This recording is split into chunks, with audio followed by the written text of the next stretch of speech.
Someone want to recap? Oh, my kid got an ornament off the tree. Someone want to recap last week? Or, like, briefly? Doesn't have to be like... So last week, we confronted the Lord. What's his name? Skin saw This, man. he's the skin saw man, but he's also Aldrin. Aldrin Yeah. Foxglove. And apparently he was like stalking me, like Just a little bit. he'd only seen me like the one time, and apparently he'd convinced That was himself he was enough. in love with me. I guess, yeah. Anyway, so um, you know, we were trying to get information out of him, and basically, you know, he kind of stopped talking, kind of started just wanting to kill us. So we killed him instead, and his dead wife that was also seeking revenge. We killed, Okay. and and we like basically finished up. Looking through Foxglove Manor, and I believe what we were going to do is we were going to have the priest like Clint. There was like a spot down like where Aldrin was. It was like No, I thought we speed run that. We said like, oh, I could get the scroll and I did it. Mm-hmm. Yeah. Yeah, Okay. you guys took care of that yourself. So we took care of that ourselves, and we cleansed the man. Although I don't think bleach is a thing in this world, and that place needs a ton of bleach. But anyway, um, and so that was kind of, we had finished you know figuring out the Skinsaw murders, and we had killed the Skinsaw man, and we were cleansing the manor. Basically, that's where we left off. And we got vague notions of heading to Magmar because we've heard a lot about it, and there's like some stuff we think we can do there. Yes. And we all leveled up, so that was a big. Yes, and we fought a ghoul bat. I forgot about that.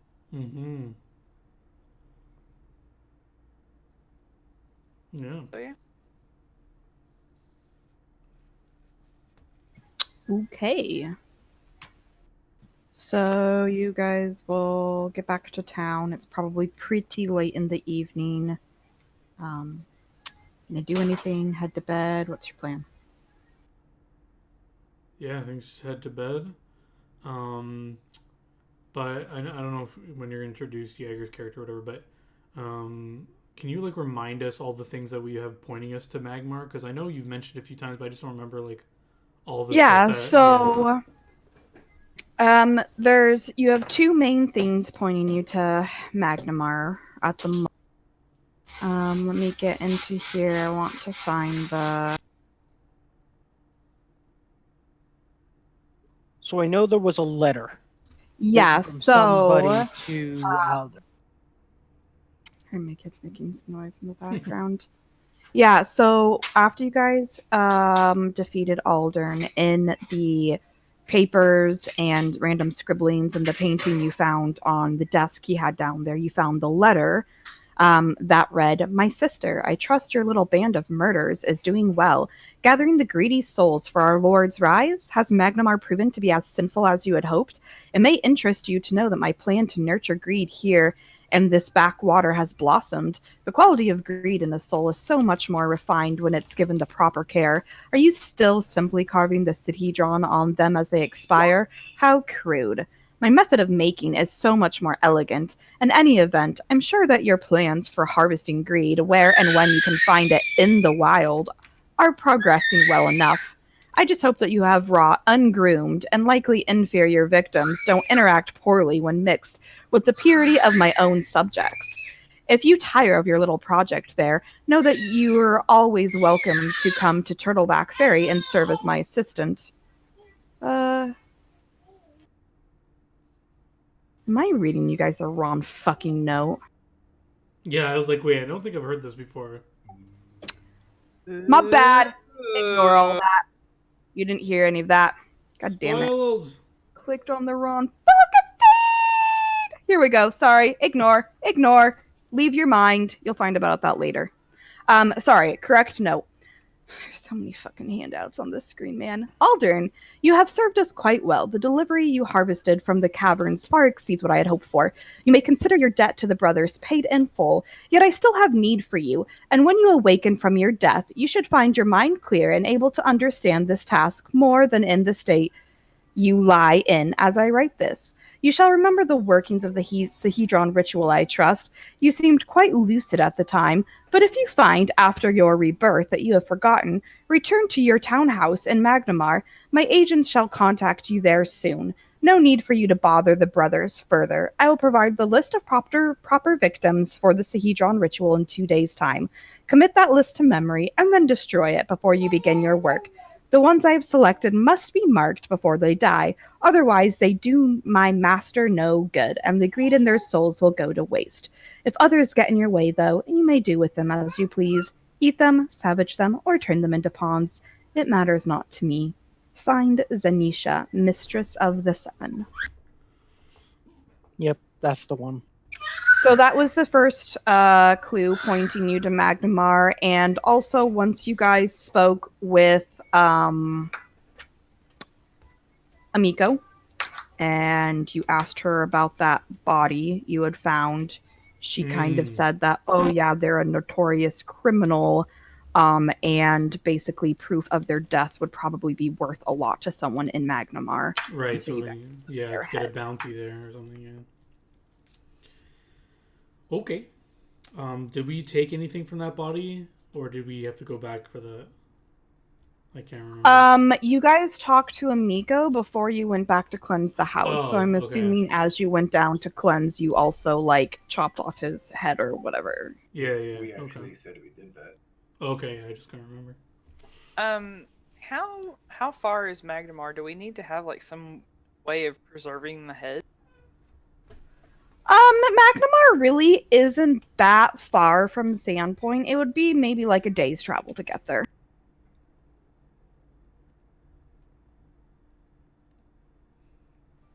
Alright, so anything else before y'all head to bed? I just want to say that Sephra is probably going to sleep a lot better knowing that, there's not going to be some weirdo like stealing her. So, Glitter is going to sit outside of Sephir's window and make really spooky noises. Wow. Yeah. And, I head to bed. and, a weirdo drawing lewds of Sephra too because he was doing. Is Glitter going to draw lewds of Sephra? No. He is, however, thinking about, do we want to take all the loot that we have and sell it in Magnamar, or we could try and sell in the Sandpoint. Magnamar seems like a bigger town.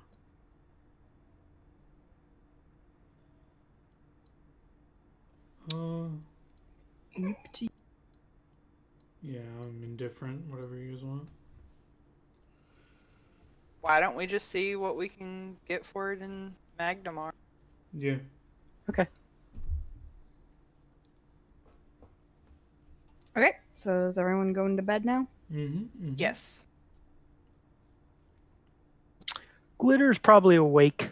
He's probably committing all the events. He's like sort of either committing them to memory, or he's thinking about the song he's going to write. The next song he's going to write is going to be called Tangled Tooth. Aww. Sephra's spending some time brushing Tangletooth before she goes. Telling Tangletooth what a good boy he is. And enjoying a nice stiff drink with her cat's mint that she got back.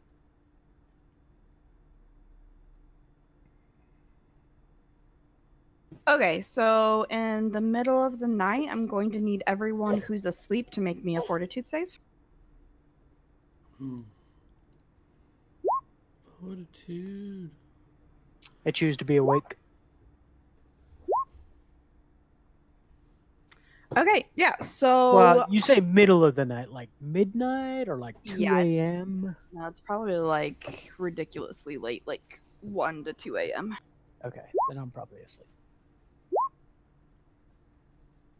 Crap. That's yeah, gonna you be the need to wrong. roll that That's on gonna be your the die. wrong. Spoilers. Hang on, I gotta open up glitter. Ooh. Good thing you switched Okay, characters. Okay, so it is like 2 in the morning, and suddenly everyone except for Glitter hears like movement coming from outside the inn, and then suddenly you hear this loud booming voice saying, "Calentris Mindakir, come out and surrender yourself, or we will destroy this town and forcibly take you. You have 10 minutes before we begin burning this town to the ground." Well, this is awkward. I don't think I've actually told them Glitter's real name, so. You haven't, so everyone except for Glitter wakes up and hears that.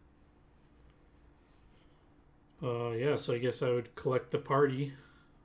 Wake. Yeah, go knock on like Glitter's door. I'm assuming his door hasn't opened, and be like, dude, there's like something going. Yeah, and if you guys like peek out like a door or a window to like see what's going on outside, you see like 50 plus, like so many you can't even count, like over 50 elves that look a lot like Glitter in like skin color and markings, because you guys know that Glitter is like he's a little slightly different than your traditional.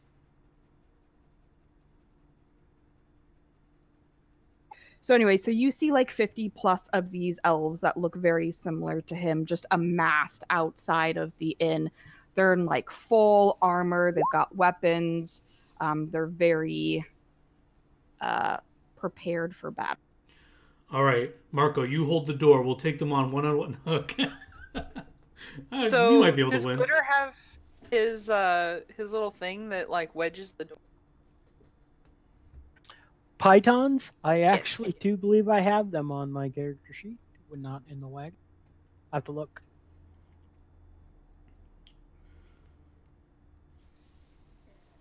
I think Golden would just go out and talk to them and say, what's the meaning of this?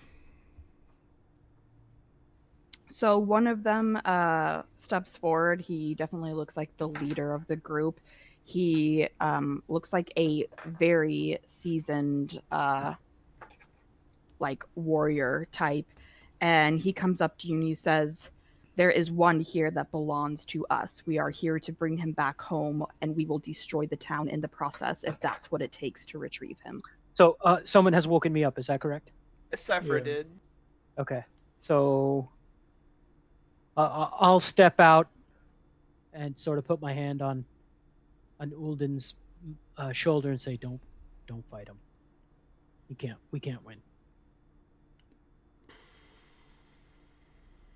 And depending on what Ulden does, I'm basically gonna step around in front of you and probably say something like, in a kind of a dead voice you've never really heard Glitter use before. He'll say in Drow, "Please don't hurt anybody. I'll come quietly." Glitter, what's the meaning of this? And I'll look at her, and then I'll look back at the Drow and say, in Drow, again, you gave me 10 minutes, right?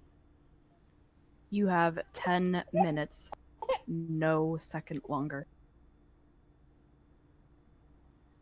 So Glitter will turn around and put on his most winning smile and say, "Come, friends, let's go back into the inn for a moment."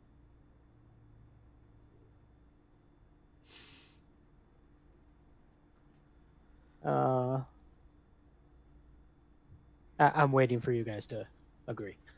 Oh, well, I go back into the inn. I don't know how I feel about an army of elves threatening to destroy a city for just you. Seems Well, rather unelf-like. these are not elves. These are not your average elves. These are Drow. Are you familiar with Drow, Olden?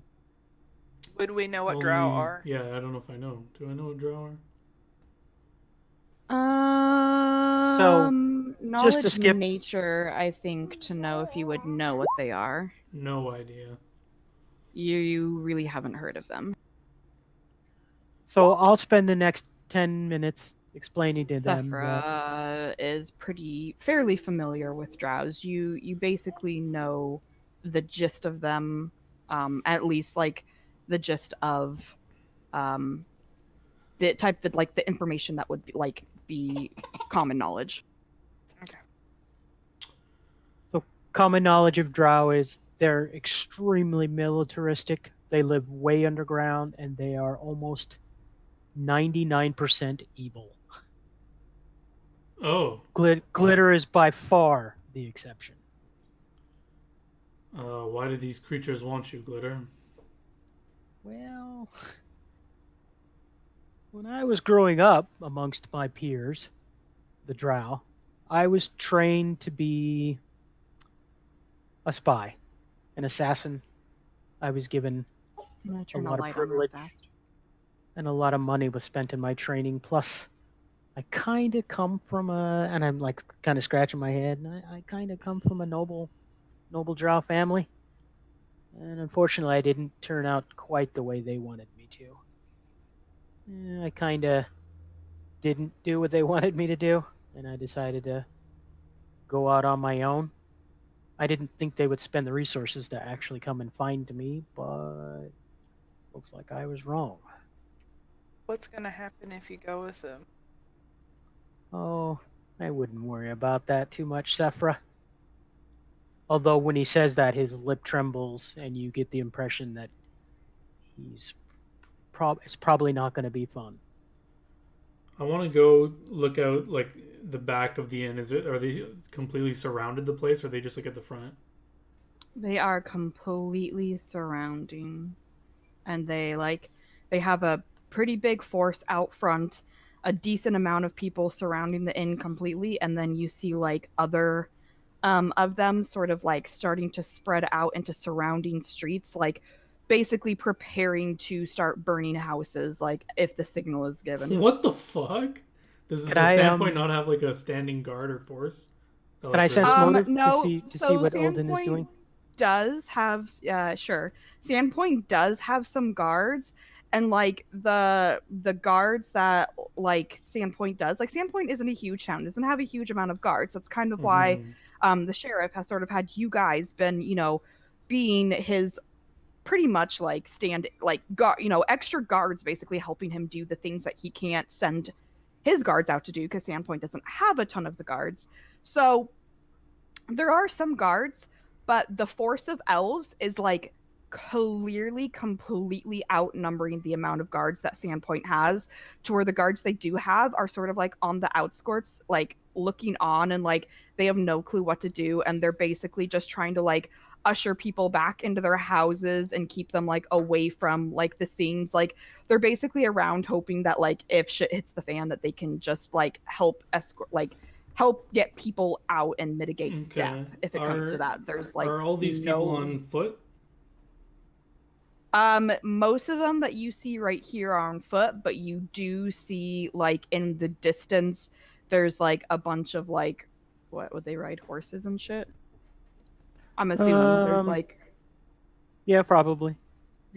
they have a decent amount of like horses and probably like means of transportation that they kind of have left a little bit closer to like the entrance.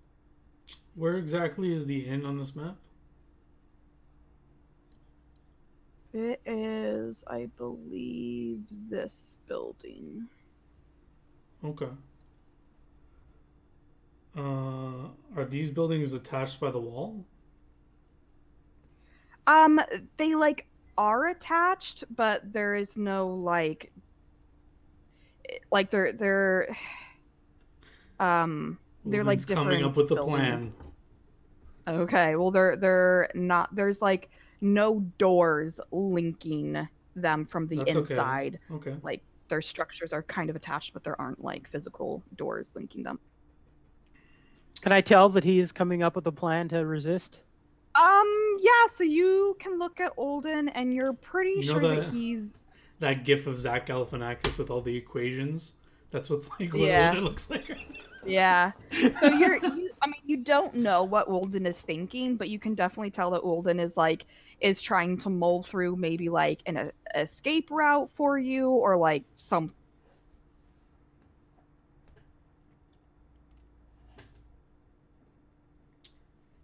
Glitter, I have only known you for a short time, but I'll be damned if I hand you over so easily. I have a plan. I understand, my friend. I understand. I begin my bardic performance. Do you have... I know you've been a fan of illusionary magic. Do you have... Could you create an illusion of yourself that for a short period of time could just fool them for maybe a minute or two? Or do you have anything that could like distract people for a bit? Give me a quick second. Good, let's plan this while she's not paying attention. Glitter, answer me now. Do you know any dragons? I know that there's a little dragon that just walked behind the DM. Glitter, damn it, answer me, man. We have precious minutes.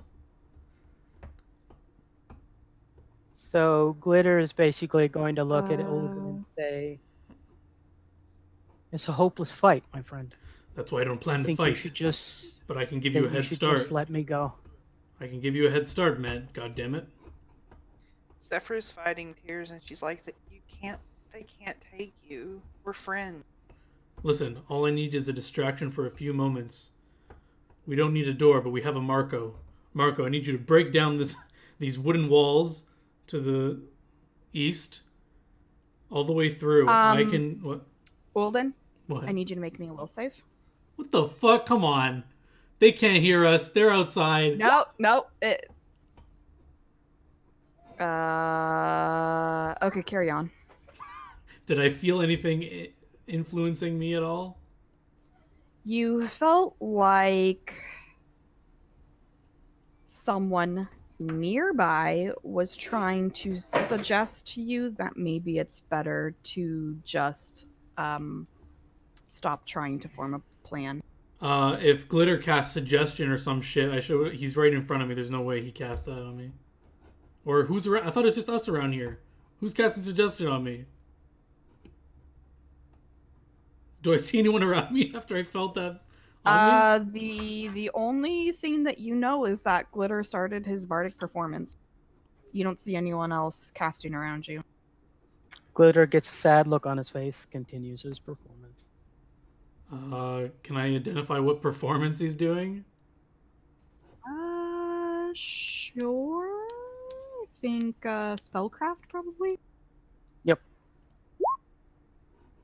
Yeah, you have no clue. I just felt the effects of a spell on me. Does anyone know what's going on? Is anyone around here? I'm just looking at So again, Glitter, again, sad look on his face. He goes, "You guys don't understand, okay? 2, maybe 3 of those people out there can depopulate this entire town." Okay, but they're not gonna kill the town if you just run away. It's not our fault. That's true. I could just run away. That's what I'm trying to help you do. If you'd stop casting spells on me. Olden, make another will save. Holy fucking shit. Yeah, get the fuck out of here. Okay, I The say gods stop do making not a allow will this. save. I'm summoning a fucking horse right now. Okay, so I mean, I guess I can try and run. So I look at Olden. So he's gonna knock down a wall. Which wall?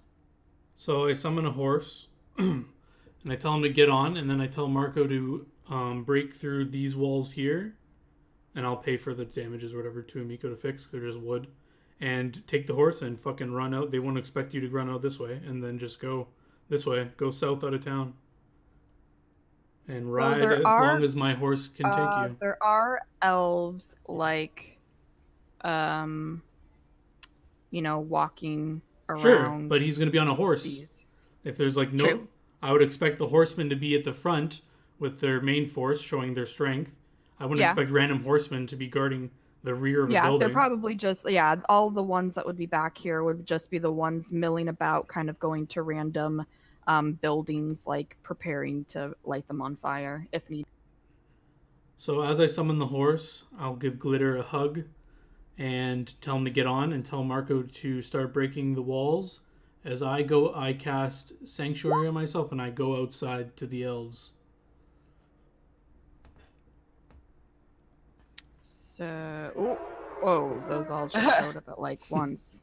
So yeah, like Sephra- as I told him to do that, I go outside and I say, "Listen here, I have something to tell you about this glitter you're after." He's like, I'm just basically trying to like be loud and get their attention and distract them. Sephra then, hugs Glitter, and she's like, "Please be safe." You can see that she's really upset that So you know. after you hug him, he's like, thank you, I will, and he follows Ulden out the front. What the fuck? My horse and shit. Wait, what? So I apologize to Ulden. I'm sorry, my friend, but this is not a fight or a flea that we're going to win. All right, do you have gold to pay for those doors I just broke? I'm just joking. All right, then. Well, I didn't think Glitter would give up so easily, but alas. Good luck, my friend, then. I kind of look down at the ring that you gave me and say, "Can I keep the ring?" Of course. During the night, nope.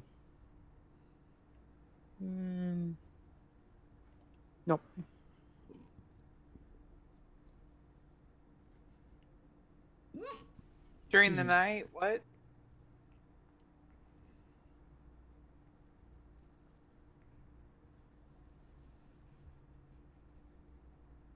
Were you gonna say something?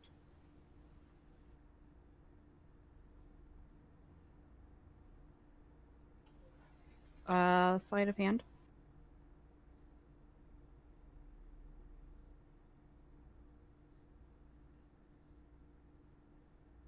Oof.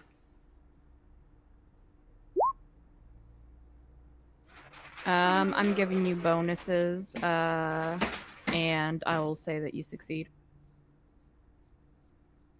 I mean, with all that noise in the background, that's a pretty good distraction. Okay. I walk over to them, kind of like doing that thing where you like twist the ring on your finger.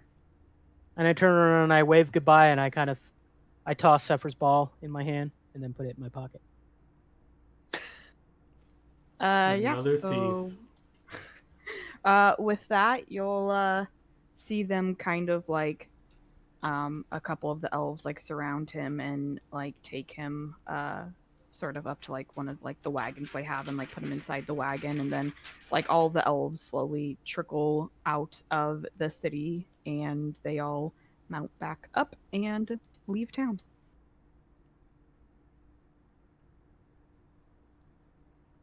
Well,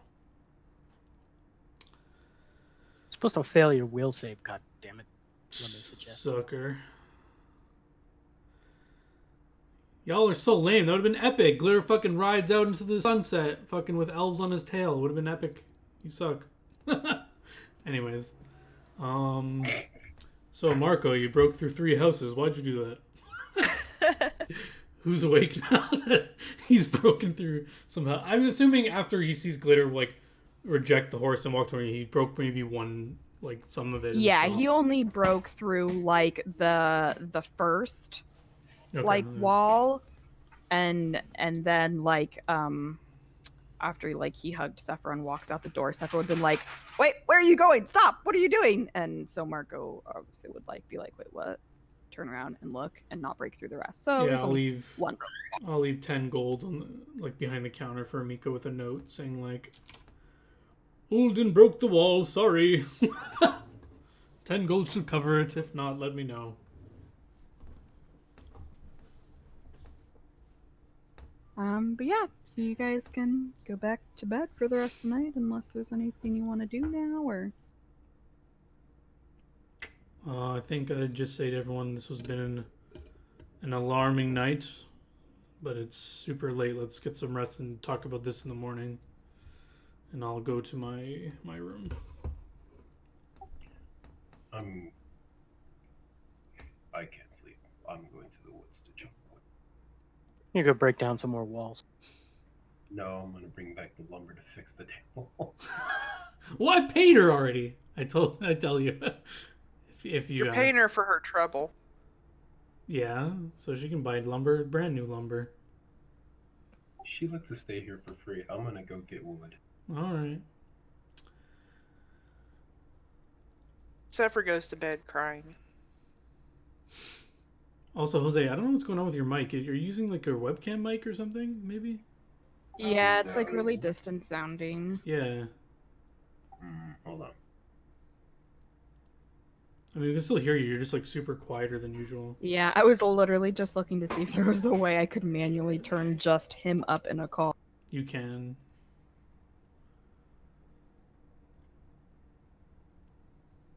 Are you actually crying? Yes. Aww. Glitter, how could you do this to us? Breaking my heart. Is that better? Oh, 1,000 times better. Thank you, sir. Yeah, somehow the default switched.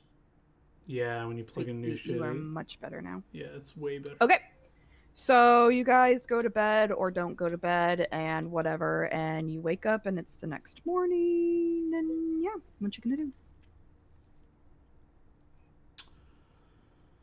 I guess we get up whenever we get up, and then meet at the bar or the center table there, and I just catch up with Amiko, make sure she got my note, and apologize for the damage, but it was a life or death scenario. I'll explain and stuff like that. But excuse me.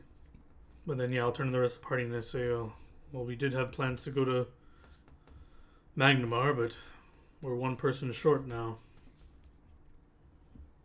What do you guys propose we do?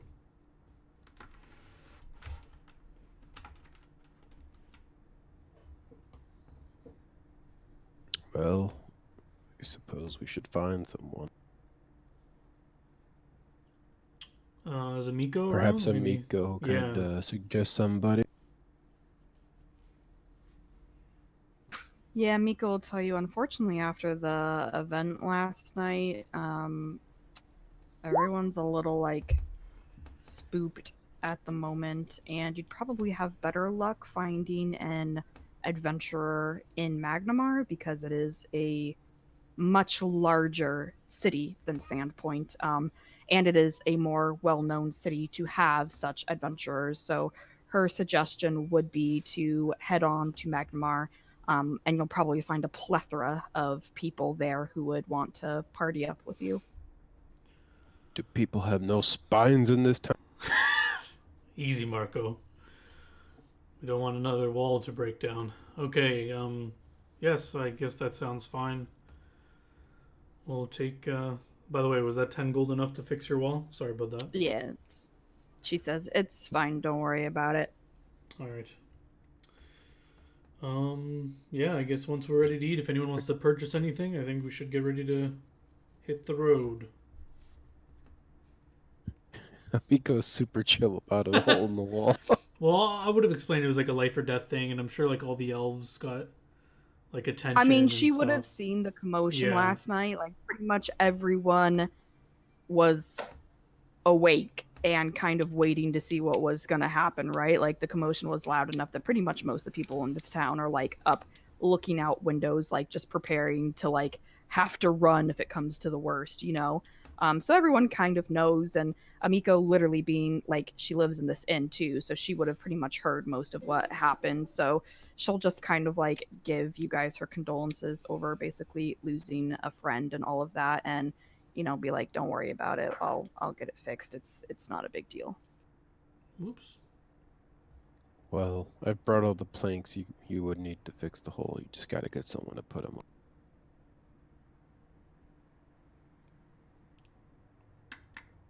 So Sephra is speaking now for the first time, like in the morning. Like she's not said a word. She's just like, yeah, let's just go.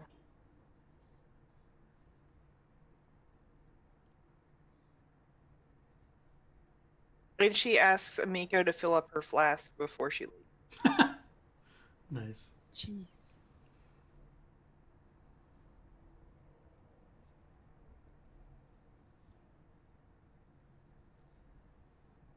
So you guys heading out? Mm-hmm. Mm-hmm.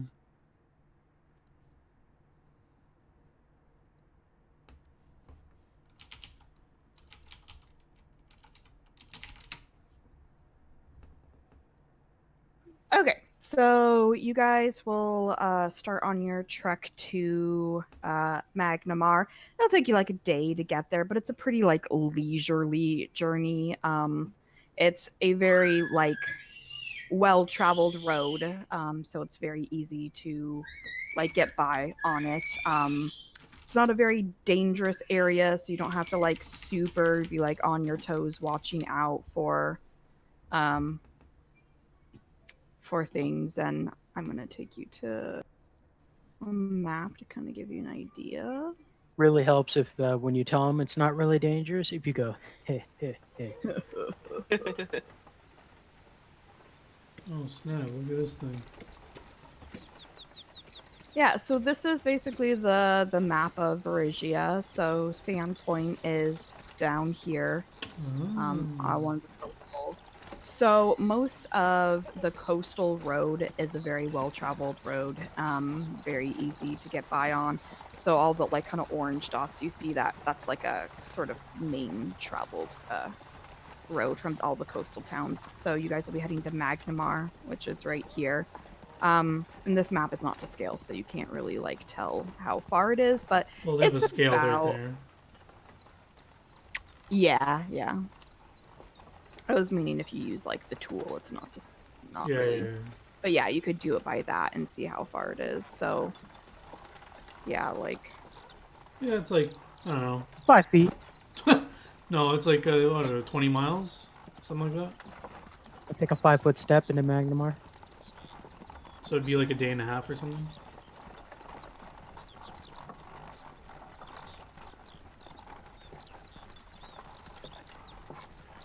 so it'd be like what? 1, 2, 3. It'd be more than that. 4, 25 miles maybe. a fourth of 200. That's what, 50 miles? Yeah. How far is normal travel in a day? We have a 30? cart I with guess it's like- donkeys. Yeah, 20. so The, probably 30. the wagon moves at 20. The wagon moves 20 miles a day. No, it has a move of 20. Oh, so we move like 16, probably less than that miles a day. I can look up the exact route if you wish. Don't we move like oh wait, no. Yeah. Brain was not fun. So yeah, if your movement is 20 feet, you can walk 16 miles a day. Okay. So yeah, it might take you 2 days of travel and you would arrive like on the 3rd day. Okay. Okie dokie. So, whoever wants to make perception and survival checks for day 1 of travel, go for it. I'll do it. Is it only one, or can we all do it? You can all do it. I'm just saying whoever wants to, so. Why the hell not? Nice checks. So yeah, the first day goes by pretty uneventful.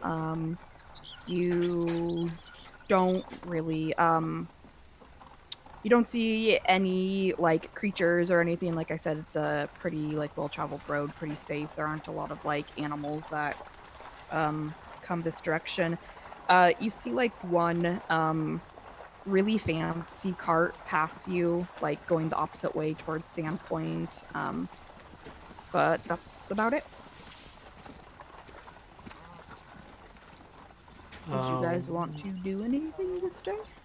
Wait, you see, we saw a fancy cart. Was there like people, like a recognizable someone riding it in the front, or can we see who it was? Yeah, or? I mean there was like one person like riding the front and like a couple like people on horseback with it, a couple people and some like goods in the back of the cart, but like no one you recognize, and nothing that immediately stood out to you. Just kind of a fancy cart heading towards Sandpoint. Does it look like a wealthy merchant or something?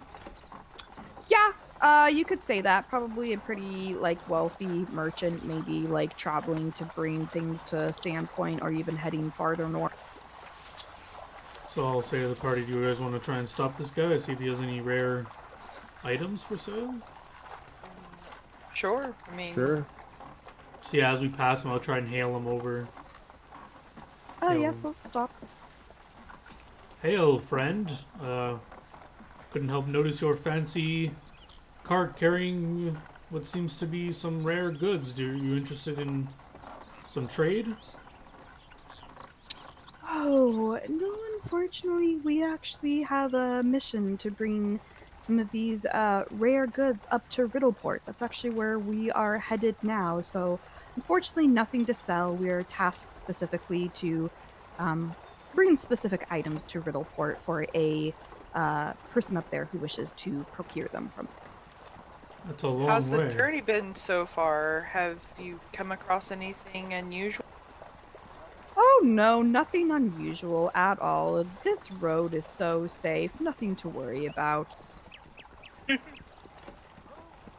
they have any like armed guards with their cart?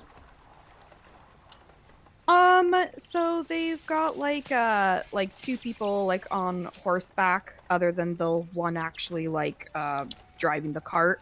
Um and you do see that they have weapons on them. And then you know you can tell there are people in the cart, but it's like covered and kind of like enclosed a bit. So unless you like literally go over and look directly in and probably have to like move flaps aside to see in, you can't really tell who's inside.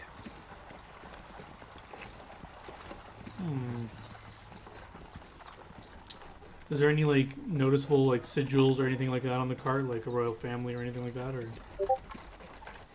No, just like well, it looks to be some sort of like merchant logo. It looks like they probably do it. You can clearly tell like some of the items or like some of the like etchings and markings are like magical in nature, so you can guess that it's probably like a merchant of some sort of magical goods. But that's about all you gather from like the symbol. Okay. If they're not interested in trade, then I just settle back into our cart and continue on. I bid them a safe journey. Watch out, there's an army of drow elves to the north Yeah. of here. I'm not sure where they're going, but be careful. Yeah, so anything else you guys want to do on this day of travel? No, not really. Mm-mm. Okay, so you guys can stop for the evening. I volunteer to take first watch. Yeah, I guess we do. I'll go second, I guess, or last, doesn't matter. Do you need to like commune with anything for your spells? Yeah, I think I need to like meditate for an hour or something. So maybe you should get first watch so that you get a full night's sleep. Okay. I can take middle watch. Sounds good. Marco, are you okay going Mm. Alright. Okay, so everyone just make me perception checks on each of your watches. Okay.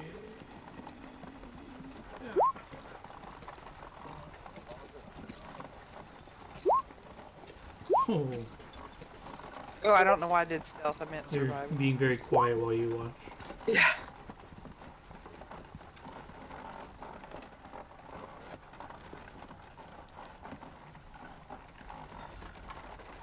Okay, so what were the order of the watches again? Golden Ulden first. Yeah.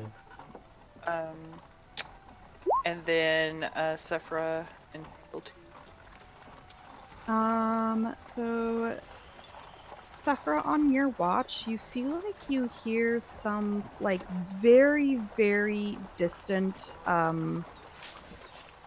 like, sounds of distress, but you hear them, like, they sound really far away, and, like, you kind of do the thing where you hear them, and then you start trying to, like, I'm assuming, like, listen more intently to, like, discern, like, what's going on, and then they just stop, and you don't hear anything else. Well, that's ominous. All right. Well, if I don't see any direct threats to the party, I probably won't wake anybody up. I don't want to go looking for trouble. Yeah. But then, after that, everything else in the night will go smoothly. No one else, hears anything or sees anything, and yeah, you guys can awake the next morning, mostly well rested.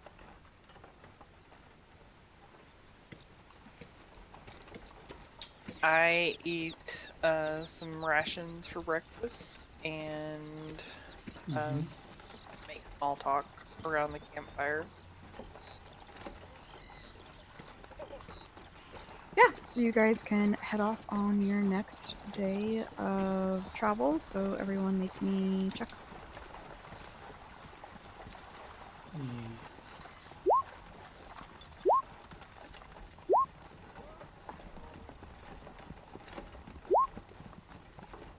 Yeah, so the survival checks are super easy. This road is like clearly like ridiculously easy to follow. You'd probably have to like I don't even know how you would fail on this one, but yeah. So you guys are for sure you're on the right track. About halfway through the day, you are like riding along, and you all notice a human on like off like the bank a little bit on the side of the road, and you're all pretty certain that he's either extremely close to like being dead or like is dead. Yeah, so I halt the cart and take a look at this guy. I'm actually looking around to see if, make sure there's not like people waiting to ambush us if we stop and look at the guy. Yeah, so you look around and like listen, and you don't like there's no one around, no one in sight. You don't hear anything, you don't like smell any people like waiting around. And Ulden, with your heal check, you can discern that this human is alive, but he's like two hit points from being like completely dead. So like in an hour or two he would be like completely dead. He's unconscious and like barely alive. So the cart is put to a stop. I get up and I like crack my hands like this and I go, ugh. Watch this new ability I got, guys. And I transform into pure life energy and I zoom through him, healing him. Nifty. And I say, whoa! Too soon, Sephra. So he heals for Laughs out loud. 13 health as I go through his body. Ooh. So yeah, he will like slowly kind of start to like open his eyes, and you've obviously like brought him back on. Are you okay? What happened? I don't know. Is he conscious? If he's conscious, that's what I say. He is. Cause he don't. Give me a second. Okay. So He says, give me a second. Oh, jeez. All right, sorry. We'll just leave So I- it. a second. So I blink my eyes, and I see Ulden, who's obviously an Asimar. Are you still in energy body? Yeah, I'm like a Super Saiyan. I'm golden white fire elemental. I'm so... Okay. I sort of stare at Ulden for a Do little you bit. need further assistance, human? Ultra instinct Olden. I see Marco, and then I see the cat folk. And I will speak to the cat folk in Tian and say, I am alive? So I kind of give him a blank look, and um, I'm like, uh, "Do you speak common?" Yes, I say in common. I do. Oh, good. I'm sorry. So, I don't speak whatever language that you use. interesting. Do you need Tian further is- assistance, human? I am still injured, yes. I pass through him again. Oops, not that one. This one. Okay. He heals for I another look 13. I look pretty shaken it. I transform back into a normal ASMR after that. Ah. So you must be some kind of healer. You could say that. So Kazuto, I introduce myself. I am called Kazuto. I stand up shakily and bow. Kazuto is a human. He is from Tianmin, so he is obviously Japanese looking. He's about 5'8", weighs 165. He has black hair, and you notice that it's unusual, but he has green eyes. I toss him a ration. He says, he grabs it out of the midair, rather dexterously, and says, "Thank you," and begins looking around for his stuff. I offer him some water as well. Okay. Kazuto, was it? How did you end up like this? What's happened to you?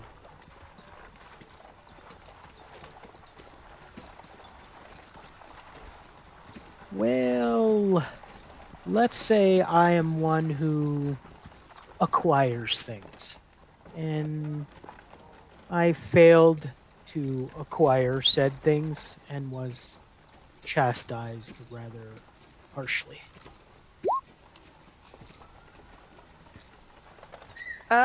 So yeah, you get the sense motive that he's basically kind of like he's telling the truth, but he's sort of trying to say it in a slightly more favorable way. That basically he probably got caught doing something he wasn't supposed to do, and they nearly killed him. So you're an antiques dealer. Yes, yes, Ah, yes, just so. I think you are hinting at more nefarious purposes. I am an oracle, by the way. A man of God.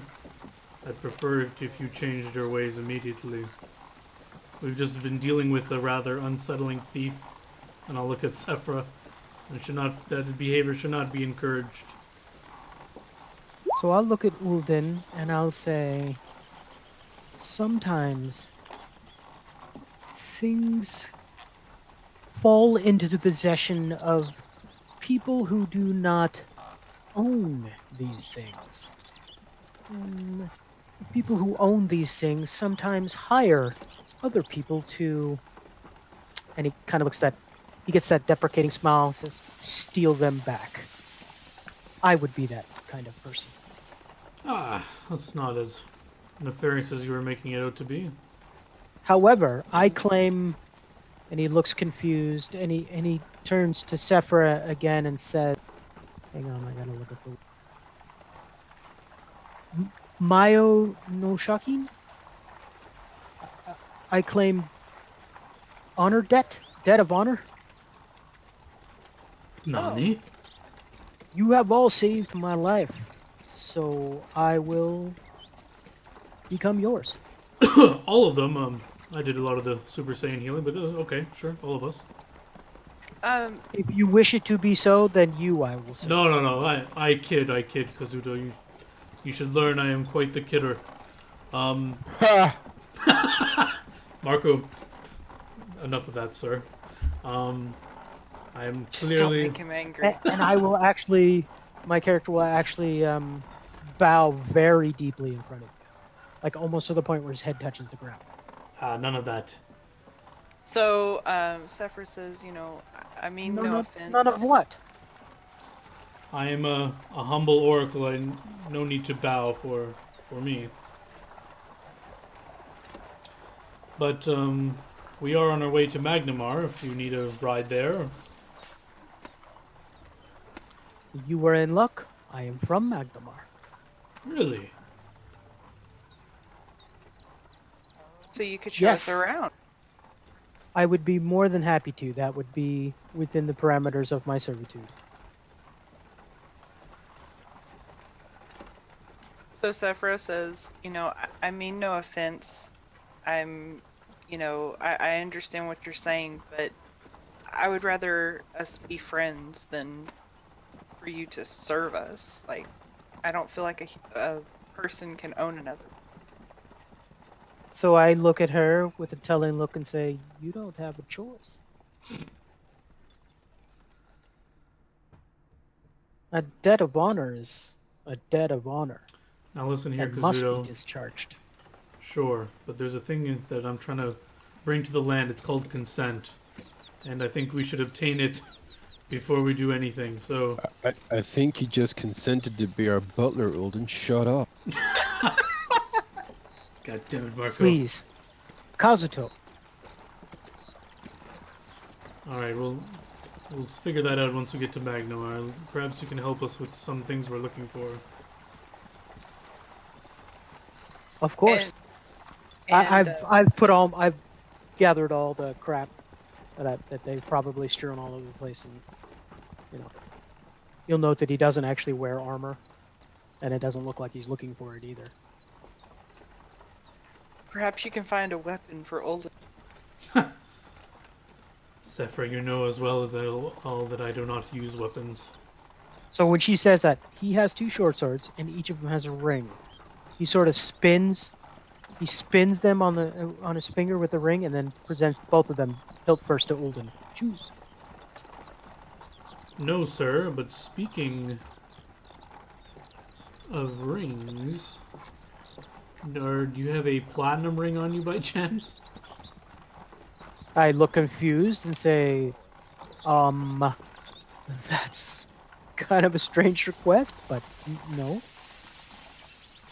Well, if we are going to be traveling together, remind me when we get in town. I will need to purchase you one, and it is used in one of my spells. Ah, a mark of servitude. I understand. No! You're not in servitude for me. It is... Marco just smiles and nods yes. No. It's a No, protection. you all He wear wants you them to as marry well. him. You Yes. all wear them as well, so he is the leader then? Well, I would be wearing one too. We couldn't get rid of him. if we Actually, tried. that's a good point. We are all, in a way, we were all bonded together by these bands of platinum, so maybe yes. But we serve each other in battle. So, if you can In prove any yourself case, worthful... Sorry, go ahead, Seth. I was gonna say, in any case, we would welcome another traveler on our. Again, he nods his head and still mutters to himself. You don't have a choice. But great, excellent. I tap on the seat next to me at the front of the wagon. You can sit next to me. Okay, he kind of looks a little uneasy, but says, "But of course." Hops up. At this, Tangletooth goes over and sniffs him real good. Oh, Real don't be good. afraid. Tangletooth is quite tame. He listens to me. He won't hurt unless, I ask.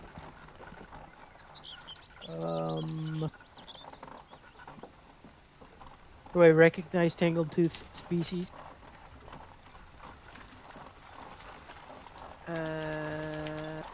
Knowledge nature. Untrained. Sure. Not really. Okay, I look a little nervous, but say I don't believe I've ever seen a cat with this one's markings. A handsome fellow he is. No, Sephra's a girl. I'll say. He's talking about Tangletooth, Bolton. I know, I just miss glitter, and I thought that's something he would say. I lean over And whisper into Kazuto's ear, Tangletooth's the real leader here. I laugh. So, I guess we continue on. To Magnamar.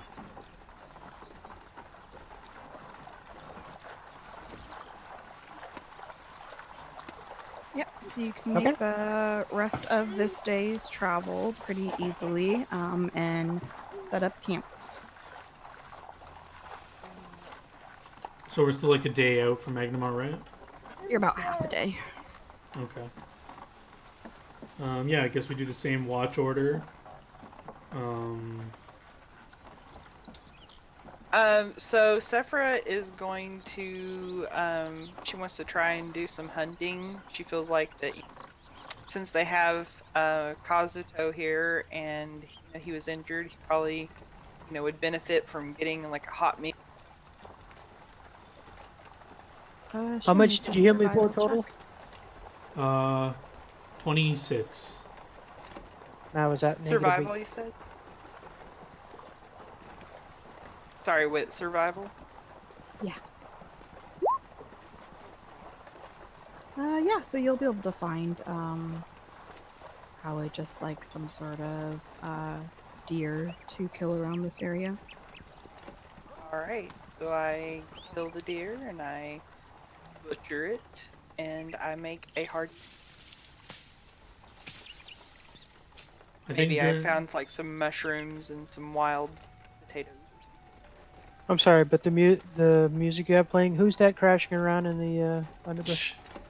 Sephira looking for berries. I think during the day I would try to find times where I could be with Sephira alone and Marco alone.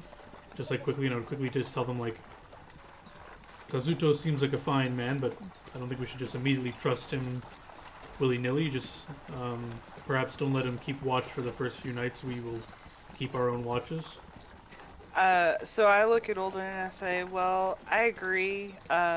Not because I don't trust him, but because I feel like that he probably needs to get plenty of rest after his close. Yes, of course. I don't think we should just trust every random stranger pick up off the road for one day and let them watch over us while we sleep. Marco nods in agreement. Good. So yeah, we'll still keep the 3-person watch or whatever. Okay, and just out of character, just to let you know, I am still heavily injured. Really? Okay, if you let me know that I can... I'm missing more than half my health. Holy shit. Alright. So then So I was at -8, you healed me for 26, so I have 18 hit points right now. Okay, yeah, so if you let me know that before the end of the night, I'll go Super Saiyan again. So I probably will not let you know that. Oh, well... Like I don't want to... My character's personality is not the type to be like... Hey, I'm still hurt. I could use more. Yeah, he's not that. Especially since he feels very grateful for you for saving his life. I'm pretty sure I would examine you, like seeing how like. And I'm injured pretty you were. sure you'd still see the giant gaping holes in me. All right, so I'm gonna use up the rest of my Super Saiyanness. So What was that about consent? Jesus. true. Well. Yeah, are you gonna be like one of those priests that like healing and grope people? Right? You're gonna grope me? No, so before I go Super Saiyan, I'll say I can see you're clearly still injured, sir. I will offer my heal again if you would take it. I would not turn that down. So yeah, I'll transform into what looks like a white elemental, and I'll pass through you. I can do this. 12 for 12 more? Yeah, but hold on, I can do 4 more times. So 1, 2, 3, 4. So 12, 11, 13, 11, 9. Oh yeah, I got way before that. I'm up. Oh, okay, well. I would just do it Probably to show about off. 3 times. Okay, cool.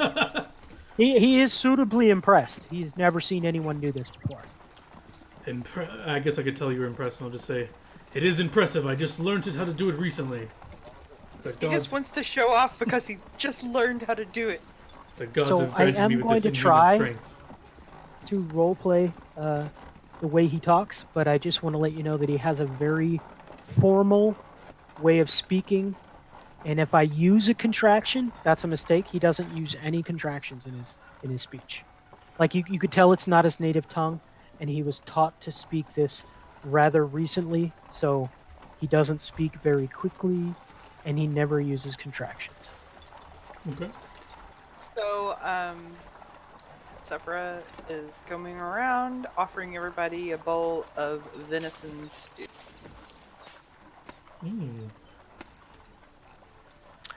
I'll take This some. smells amazing, my lady. Thank you. You're welcome. I hope that it helps you to heal. Aside from what our friend over here did.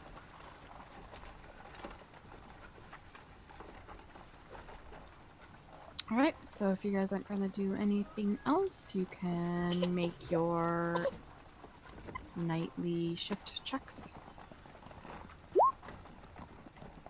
I do have dark vision, just in case that matters. I do not.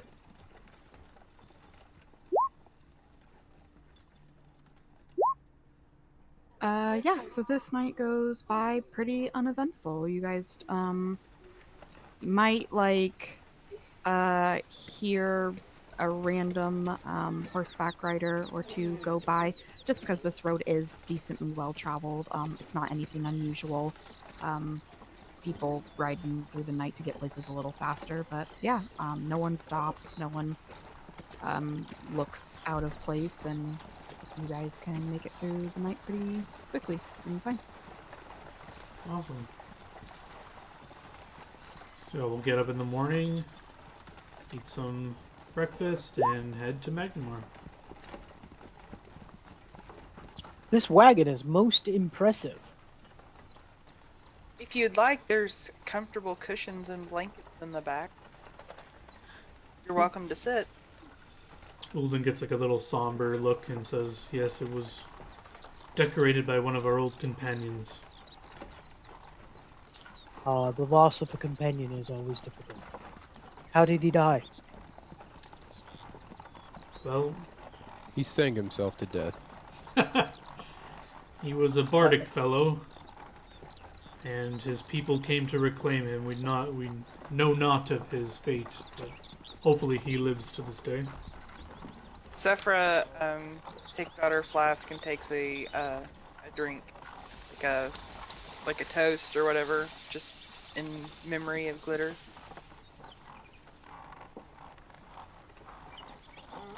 So, that language you spoke earlier, what language is it?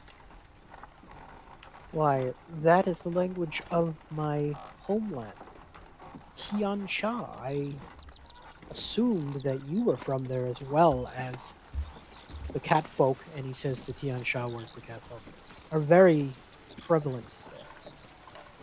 Ah, yes. Well, actually, I was adopted. Oh.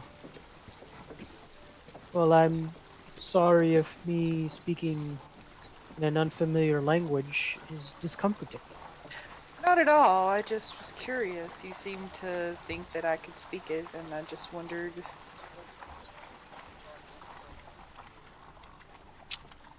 If you ever want to learn it, I can teach it to you. Thank you. You know how easy it would be for me to bandage my foot if I could lift my foot to my face like your baby can? Do some yoga. Get more flexible.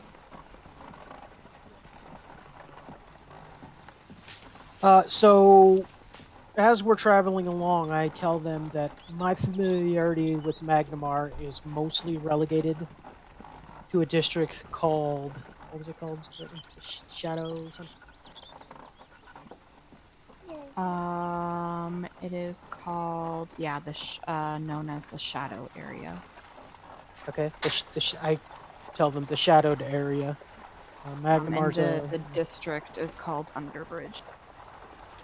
Magnamar's a very big town, so hopefully you guys know what you're looking for, because you can get lost in a city of its size, and it's also a very unfriendly place for strangers. It's really not. I'm just making that up. Well, lucky we have you as our guide. I looked at you, I look at Kazuto and say, "Is that what happened to you?" I was exiled when I was a young teen for acquiring things that didn't belong to me. And my parents, being high-ranking bureaucrats, had the choice of death or they smuggled me out. And I ended up in the underbridge. There's a smuggler's dock there. And I basically fell in with the wrong crowd. The person who owned me before I came out to you guys somehow always seemed to find more things for me to be indebted to him. Hmm. Interesting. No one owns Marco. They never will. I wish I could say the same for me, my friend. Soon you will. You're a free man now, no? Technically, no. Well, if you're Do we saying need to technically, buy your freedom? I will cross that bridge when it comes. all right. I was just hoping you weren't counting us as owning you, but yes, let us enter the I city. owe you a life debt. In my mind, life debt trumps everything. I thought we were going underbridge.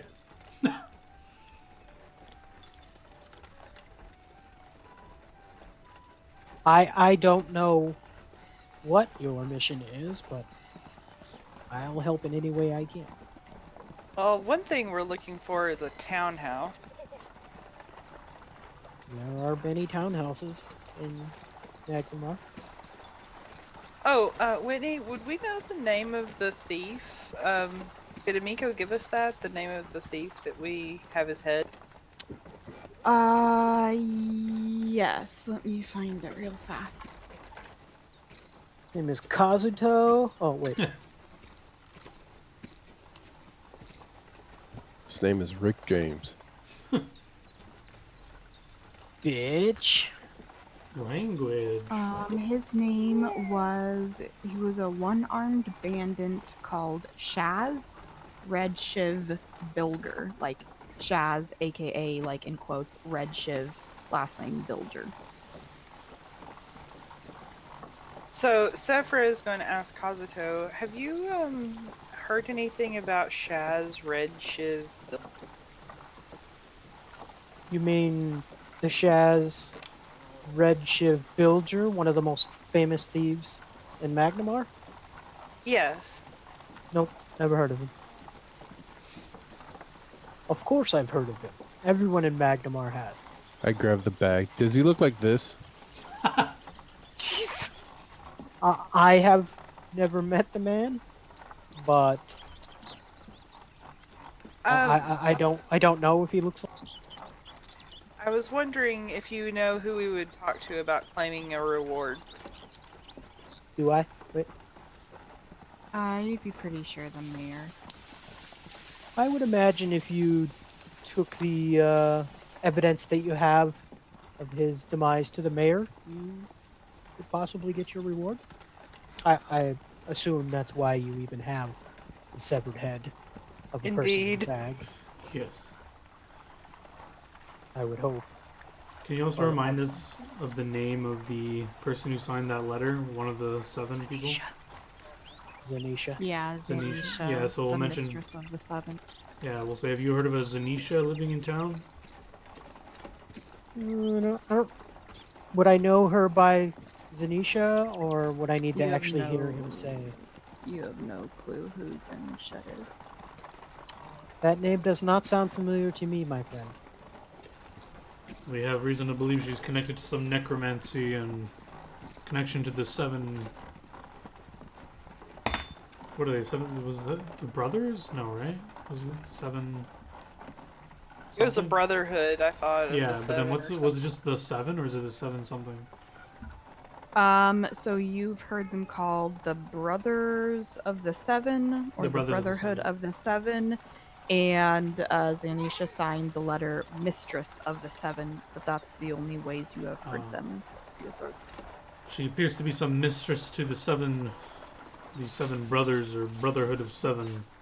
I do Or- have knowledge local trained if you'd like me to roll that, or if it's something I probably would not have heard of, I'm okay with that too. You probably wouldn't have heard of it. Sadly, I'm afraid I don't know who that is. Well, perhaps we'll find more in the city. Let's get in there. Claim Yeah, our so bounty. as you guys have been like talking, you've been riding along for the day, and you were only about half a day's ride or so away from Magnamar. So as you get closer, you will see I sense a handout. this come into your.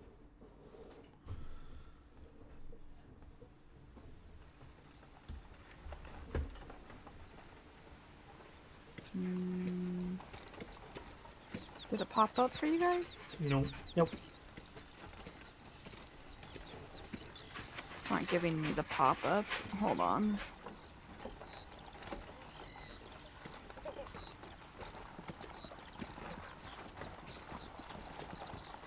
There we go. Oh. Wow, it's beautiful. So as we come into view, I say, "Behold, Magdamar."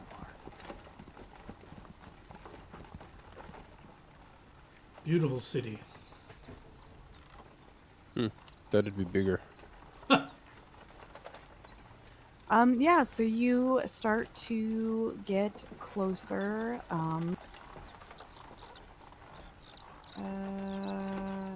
Kazuto, make me a knowledge local check, see how much you know about Magna. Oh, he was born You here. know everything. Okay. So, yeah. So, he will kind of like start talking to you guys as it's come into view. He will start like basically telling you the history and all the information of Magdamar. He lets you know that the city of Magdamar stands as one of the two major city-states of southern Varygia, and it was founded by Corvosian dissenters in approximately like 446 AR, a long time ago. And it's known as the City of Monuments. Magnamar is, let you know, a very large city, much larger than like Sandpoint and all of that. And it is basically like settled where a river called the Yondabakari River empties into the Varygian Gulf.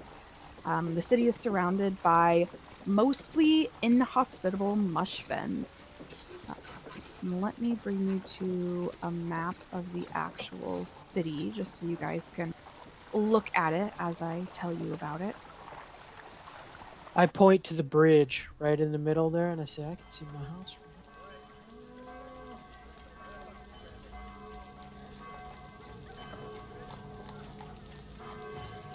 So, the city itself is defined by two colossal landmarks which predate modern civilization by thousands of years or more. The Eierspan is an ancient Thessalonian ruin, the easternmost end of a giant bridge which has now crumbled into the sea. So that's you can kind of see what looks like the start of a bridge, but it just stops. Right, with the giant pillars in the water. Mm-hmm. Okay, cool. And then yeah, so the enormous relics stretch from Magnamar's other noticeable feature, the 300-foot tall cliff, which cuts the city in two, known as the Sea Cliff. So basically, you can kind of tell where the coloring of the city changes. The northern area, the above the lighter color, is like up higher than the rest. It's like a giant cliff that basically like kind of splits the city in two. How tall is the cliff? Just curious. I don't offhand know, but it's rather tall. Okay. The city demographics, just as a general theme, is about 81% human, 5% halfling, 4% dwarf, 4% elf, 3% gnome, 2% half elf, 1% half orc. So predominantly human, but quite a few other races are known to live. While these unavoidable monuments provide natural divider to the city's three major districts, the summit atop the cliff, the shore below the shore is the below area, and the shadow, which is under the Ire span. Residents recognize 18 official communities within Magnemar. I won't go through most of the communities at the moment. I'll let you know where they lie as you have to do with something with them. But basically, the districts are you have the summit, which is the wealthiest of communities in Magnemar, located in the summit atop the rise of the sea cliff. It has the city's centers of government, education, arts. Then you have the shore, which is the home to the majority of Magnemar's working class, contains the coast, the docks, and then the shadow, which is the district underneath the Ire span. It is known as the most derelict in the cities. It is home to the seediest of Magnemar's inhabitants, and most members of the government kind of take an out of sight, out of mind approach to that district's problems. They pretty much have kind of an understanding where, although they would like to get it cleaned up and taken care of, they also know that that would basically, at the same time, destroy a lot of the basically that the vice-filled district actually helps attract business to Magnemar, and shutting it down would adversely affect the rest of Magnemar by not having all of the clientele who come here because they do have access to that. Kind of like a trickle up effect. Yeah, you could say Okay. that. And that's cool. I can actually see the cliff in that panoramic view. That's a big Mhm. cliff. Yeah, That's it's like quite a big cliff. couple hundred feet. Pretty much the only other information he can really give you in just generalization about Magmar at the moment is the town, the city has mostly a neutral alignment. So, like they said, there is the wealthier area, but then they also do know that there is a seedier area that they kind of let thrive only for the business it basically gives the rest of the city. And the leader of the town is Lord Mayor Haldemir Grobaras. So, if we arrive in the evening, should we maybe find a place to, stay, or should we go, or would we be there in time to see the? You would kind of arrive like mid-afternoon, so you could try to do something if you wanted to, but you probably wouldn't have a ton of time. Maybe like a few hours before you would be ready to like eat dinner, head to bed, all of that kind of stuff. Do I know if the mayor is easy to obtain an audience with? Yeah, you would know that the mayor is not super difficult to get an audience with. You would have to head up to the capital district, which is basically right around. Capital district is like this area, so the capital district basically encompasses.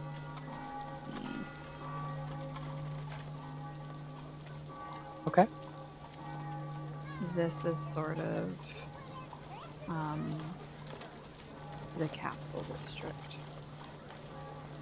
That section of the map is known as the capital district. And the mayor's office specifically would be this building right here. And you know that as long as he is currently in office today, that you could head to the mayor's office and probably get an audience with him with at most maybe like a half an hour, 45-minute wait time if he's currently with someone else. Okay. I share that with the party, saying that, and I see that there's a road that sort of leads around the east side of the city. Can we actually enter over there? We don't have to go through the. Yeah, the one of those 2 points. Yeah. So basically, the entrances to the city is the road you guys are on. Basically, is going to have little offshoots. There's an offshoot that would take you to this most southern entrance to the city, or you could continue following the main road, and you will see that it would have offshoots here and here that you could also take. So you could choose to stay on the main road until about right here and take this offshoot to reach the kind of more upper Okay. part of the city. I shared that with the party also that I am more familiar with the lower section, but we can take roads that will lead us like almost right to the mayor's office.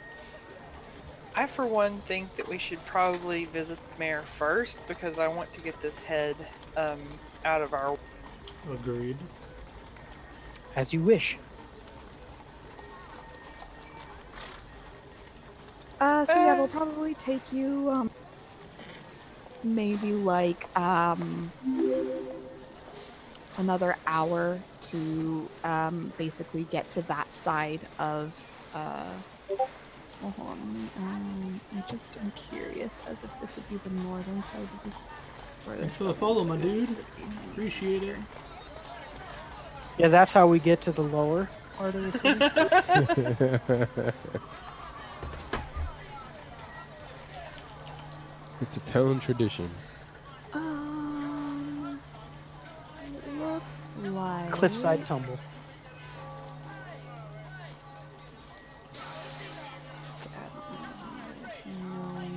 It looks like it hits northern.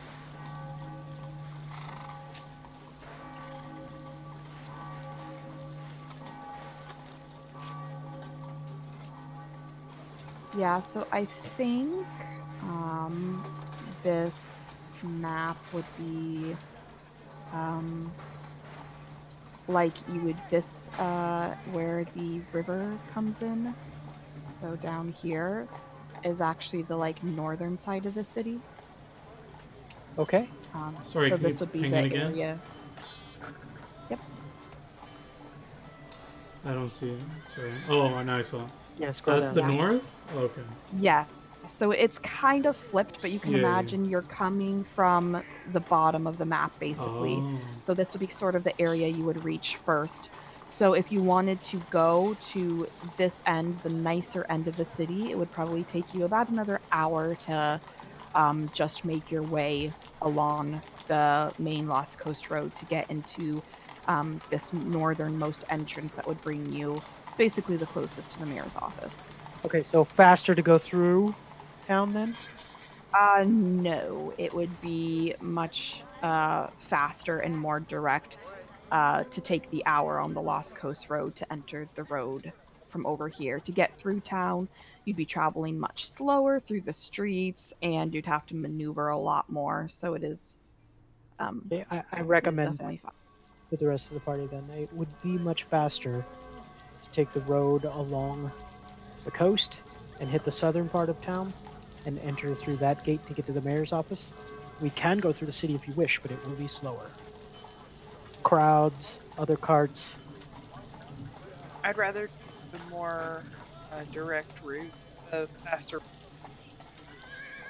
Yes, I'm not a fan of burning daylight. Let's do the fastest route possible.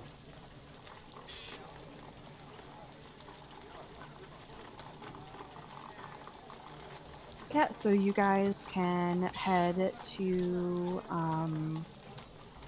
that entrance basically, and you'll enter pretty close into the capital district. And as you guys are walking through the capital district, you can definitely tell that this is like the political heart of the city. There's lots of like just buildings everywhere that have to do with like guards and the mayor's office and just all sorts of like different sort of political feeling buildings. Um, you can definitely tell that this is a very upper end area. The buildings are just very clean, very well made. The streets are very clean. You don't see like a lot of excess like dirt or things, like you can definitely tell this area of the city has lots of money. You'll also see a building labeled the Council of Ushers, which is Kazuto would know is basically like, although the mayor runs the city, the Council of Ushers is sort of like his the people who make the decisions of like what to bring to the mayor, basically. So, do we need to go to them first, or can we go right to the mayor? You can go right to the mayor as long as it's not like a Council of Usher deals more with like laws and like regulations that are trying to be passed, and whether or not to like have like a trial for someone. Like they're more of that kind of place. Okay. And do I need to worry about being recognized? I mean, I am a thief. Probably not. You really didn't come up into this area that often. Like, you know of it and you know the general things, but they didn't typically send you up into, like, especially the capital district to do, like, any sort of, like, stealing or thievery because of any area of Magnamar, the capital district is the most, like, patrolled and watched over. Okay. I still will pull down my mask. And by pull down, I mean I'll put it over my face. So if anyone's curious, you look at in my room, you can see a picture of what my mask looks like. So you guys can make it to the mayor's building, and the secretary sitting out front. If you just say you would like to speak to the mayor, she'll just briefly ask you, like, what you're here for, or, like, what do you want to see him about, kind of to discern, like, where in the order of line of people waiting to see him she should put you. Look at Olden. Should I show her the bag? No. We come to claim a bounty for one of the most famous thieves in all of Magnamar.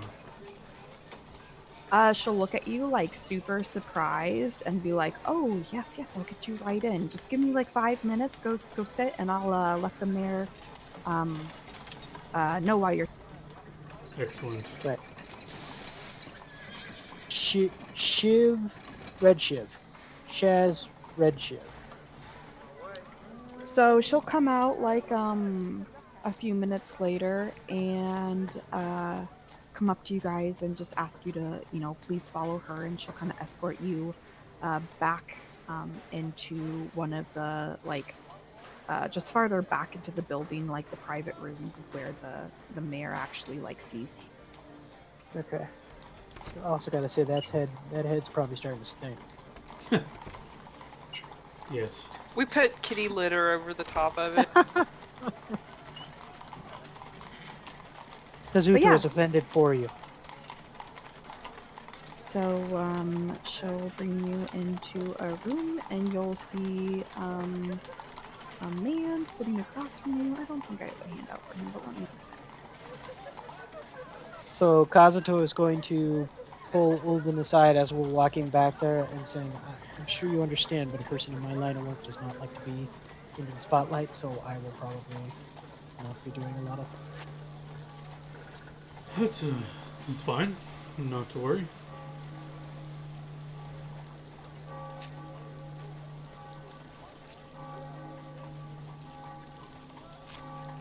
Ooh, I do.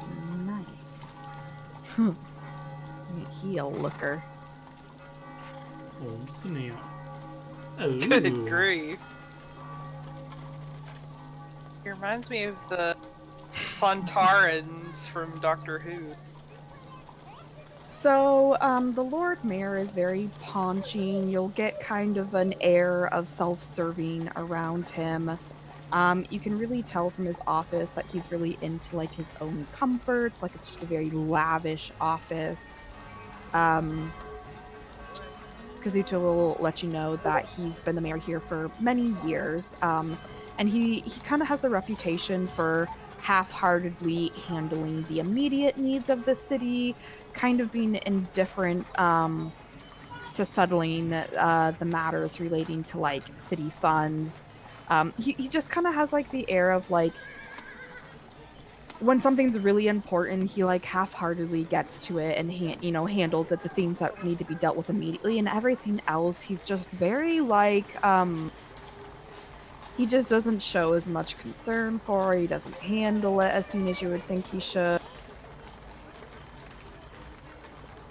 And there are rumors that he is potentially welcoming of bribery and like lavish gifts, but those are just rumors.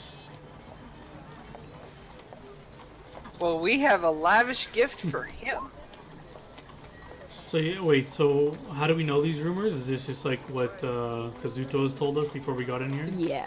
Yeah. This is just like information, like just the rumors of the town that he has like heard of the mayor, Okay. that he would basically let you know about. So while we were waiting for an audience with the mayor, I'd whisper to the party. I don't think we should mention looking for that brotherhood with this fellow. The bounty, of course, but I don't know if he can be trusted with information that may be sensitive in nature, so I suggest we look elsewhere for that information. Okay. Kazuto will say, "You are probably correct. Not only that, but I might have a contact or two that could help." Excellent. Let's get our bounty and get out of this selfish place.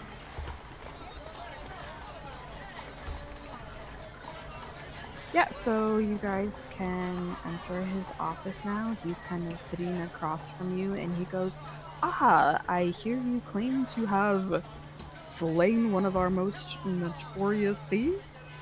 Ah, yes, yes, indeed we have. And at that, Sephra will pull out the severed head and just sort of clunk it on his desk. He will like immediately pale looking at it, and he'll be like, "Ah, yes, please put that back in the bag, please. I do not want that on my." Smirks and opens the bag up. How much of reward is this fool worth? He thinks for a moment and says, "Well, we have had an outstanding, oh my god, what's the word? Harvest?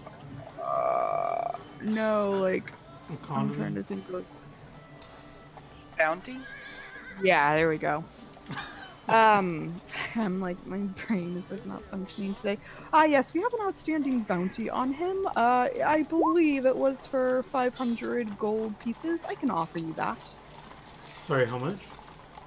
500. Oh, yes. Do I know if he's lying? Can I tell if the reward is more? Sense motive. Sensing motive. Yeah, you're pretty sure that like that was always the outstanding like bounty, and particularly for very notorious criminals, 500 gold is the typical bounty that they offer, unless it's like they are currently murdering everyone. Then it might go up, but 500 gold is pretty standard. Okay. Very well. We There's an ongoing murder. we gratefully accept. This guy won't be bothering you all any. He'll kind of just be like, yes, very good. Please return to Eleanor at the front desk. She'll take care of handling that unseemly head and providing you your bounty here." And he just like hands you a piece of paper that's like on his I don't want to say stationery because I don't know that they would have stationery, but like it's basically in his writing, and it says like, please award these adventurers 500 gold for the bounty of. And he obviously, looking at the head briefly, knew exactly who it was. He was like a very notorious criminal around here for a while. So like it just quickly says like, please award these adventurers the bounty for Shaz, and like just then like scribbles his signature and like hands it to you. Yes, show this to Eleanor and she'll take care of you. Is there anything Very well. else? No, sir. Thank you for your time. Yeah, and with that, he'll kind of like get up and like open the door and like hold his hand, like awaiting you all to basically. Would we notice anything suspicious in his room other than his, self-loving?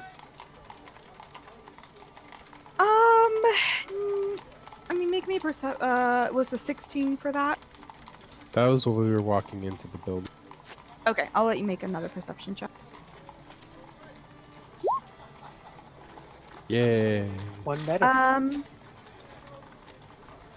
Yeah, so you look around and you can just definitely tell that this man, everything around in his office is just, it screams of wealth, screams of like, my comforts trump everyone else, and Greed. like definitely, yeah, gives you the air of someone who's just very greedy and cares probably like a little more about his position, providing him like wealth and status above all, but nothing jumps out to you as like criminal intent or like shady. You know, nothing seems shady. He just seems like he's probably a very greedy person.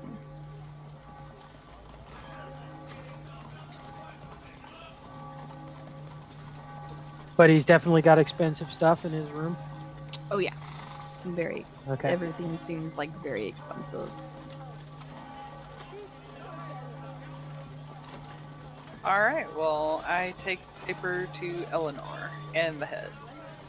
Yeah, she will kind of like take the head from you and kind of has this look on her face like, God, why do I have to deal with this?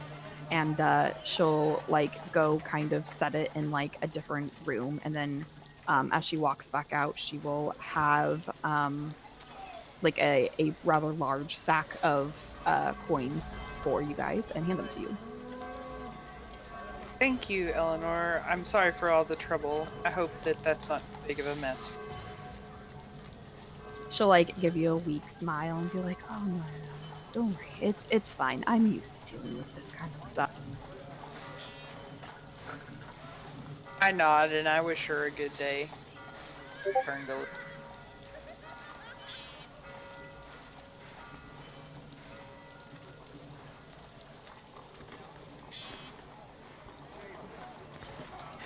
So, So what how's do you it guys go? want to do next?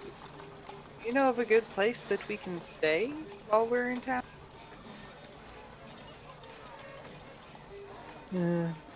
Well, in my haunts,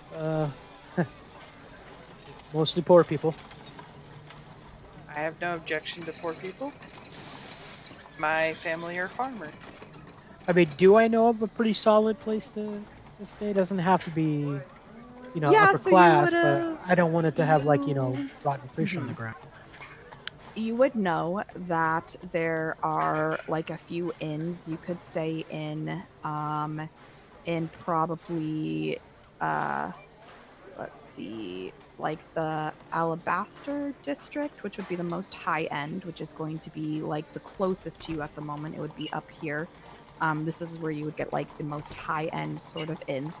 If you wanted to go like a middle of the road back, you could probably like trek back down to someplace around like Keystone or Beacon's Point, which are down in the southern end of the city, down kind of like in this area. Okay, and Those would kind of be middle of the road. Ping Underbridge, where I'm from. Yeah, hold on. I believe it is like down here, like this kind of lower area right around in this.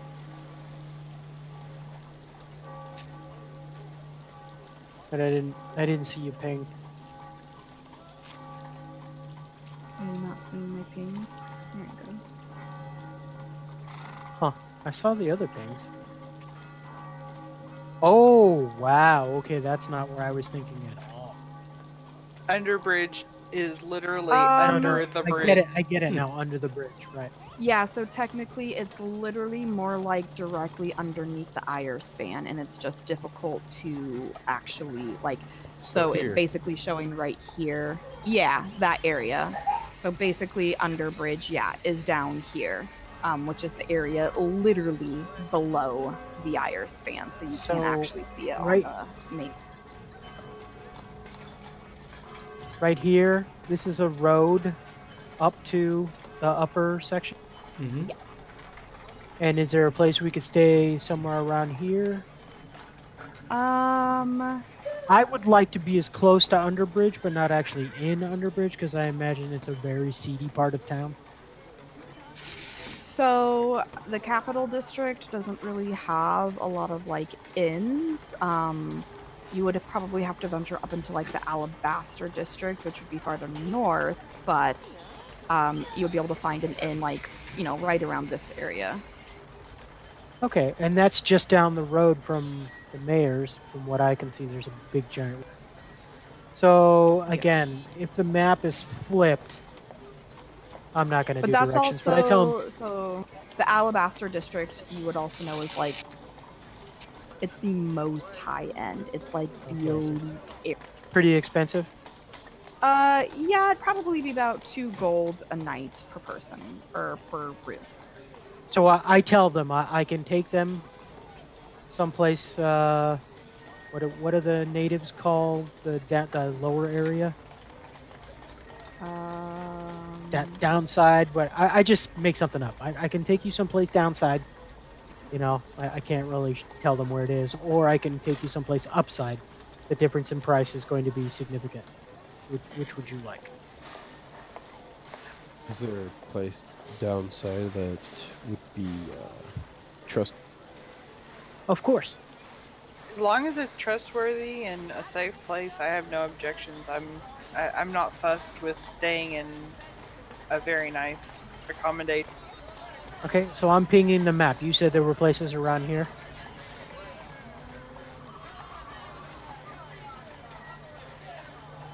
let me see exactly where in the lower areas. Let's see, probably. Hold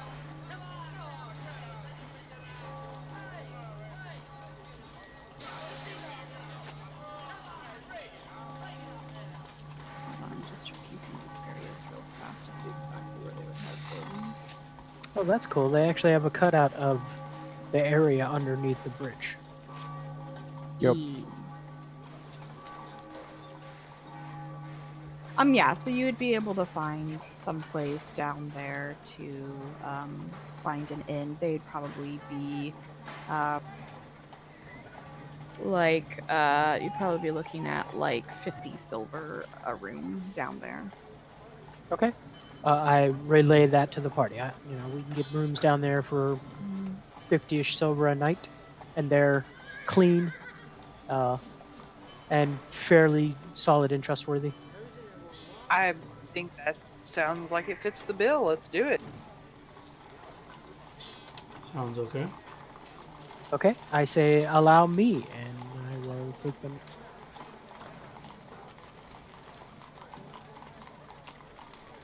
So yeah, you can take them to one of the inns down there. You guys can talk to the innkeeper and get rooms all situated.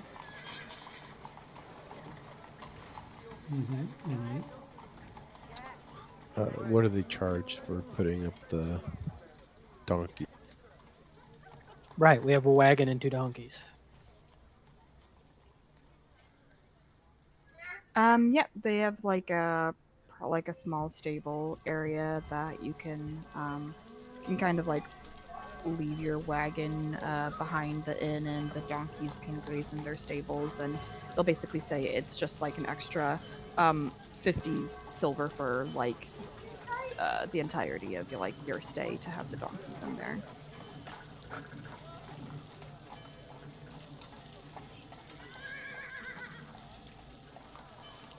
Okay.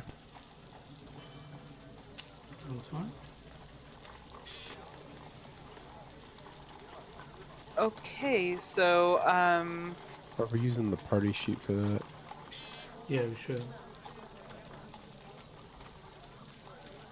Who's got control of that? Do we all? I think Yep. we all do.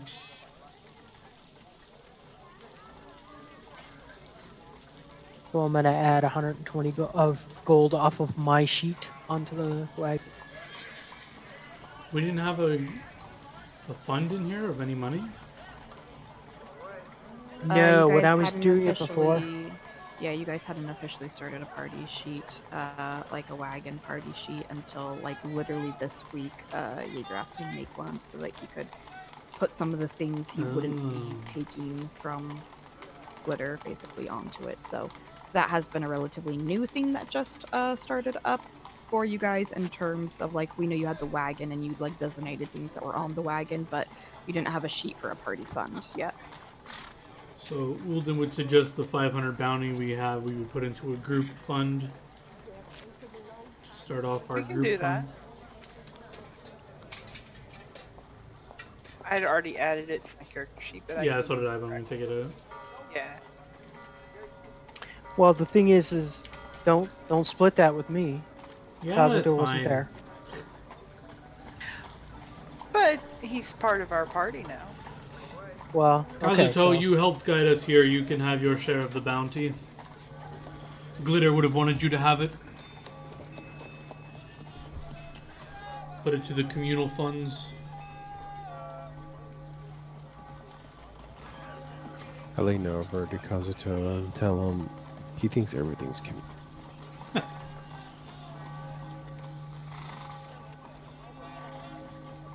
okay, so I put 500 gold on the wagon. Nice, nice. And I'm sorry, Whitney, I didn't hear how much you said would be to store the wagons and donkeys.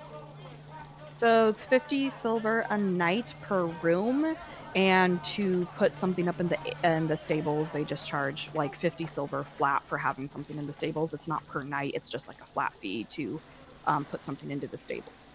Okay, so 2 rooms, 3 rooms, 1 room. Whatever you I guys figure want. what, two rooms for we'll pay for 3 nights in advance, and if we need more, Sure. that's 2 gold total. Okay, took care of it. Thank you, sir. Wait, 3 rooms for 3 nights, correct? No, 2 rooms for Oh, 3 2 nights. rooms for 3 nights. Okay. That would be a gold 50, and then 50 silver for putting up the wagon.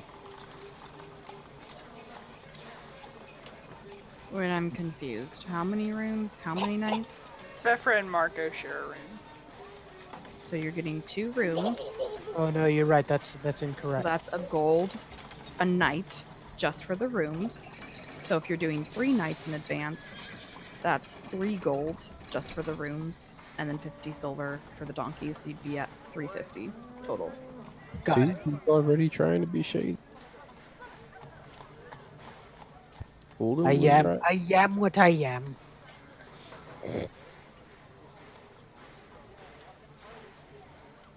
But yeah, so I mean, it's like probably 6-7 o'clock. So do you guys want to do anything, or do you just kind of like hit? Are the markets still open?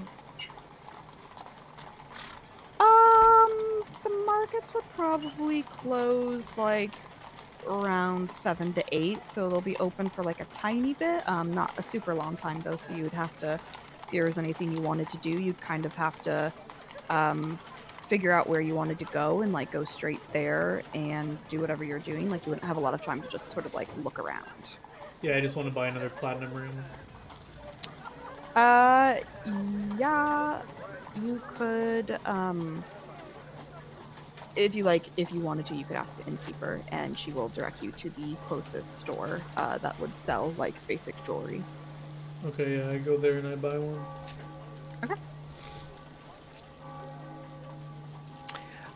When he comes back, I will let them all know. Magnabar's dock area is famous for their seafood. I can take you to a really nice restaurant. Sephra grimaces and says, I don't actually eat seafood. You've never thank had you. fried clams?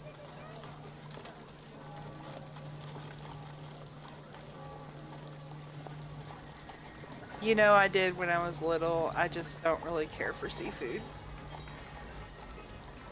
You all Very are well. welcome to go, but I think I'll. Is there a tavern at this? Yeah, the inn will have like a small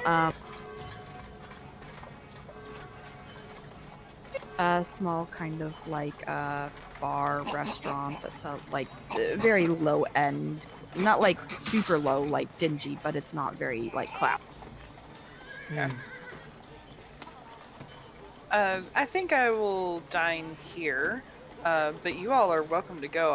I'm sure that for those that enjoy seafood, that it would be one. Well, I mean, you could always get a salad. I, it's the smell that does it for me, unfortunately. Kazuto, remember that consent thing I was talking about? She Mhm. said no. It's enough. Let's all dine together somewhere else, where we can all dine in comfort. Well, we could go to the other side, to the near the walls, and have a steak. I would definitely enjoy that. Let's do that.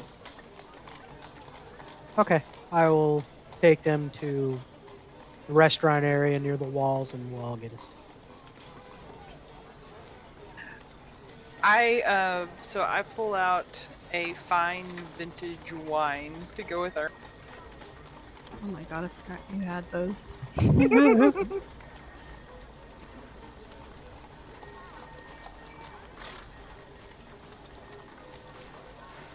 a cooler chest in the wagon. Should make you make a fortitude save to see whether the wines have gotten bad or not. Well, I thought I checked them whenever we got them, and you said that they were still good. Yeah, no, they're fine. That was just Oh, being Ulden can purify. I cannot. Well, if he purifies wine, does that mean he turns alcohol into? It doesn't matter. I can't even do it. this is a red wine I can actually, bless it. so it's not meant to be consumed chilled.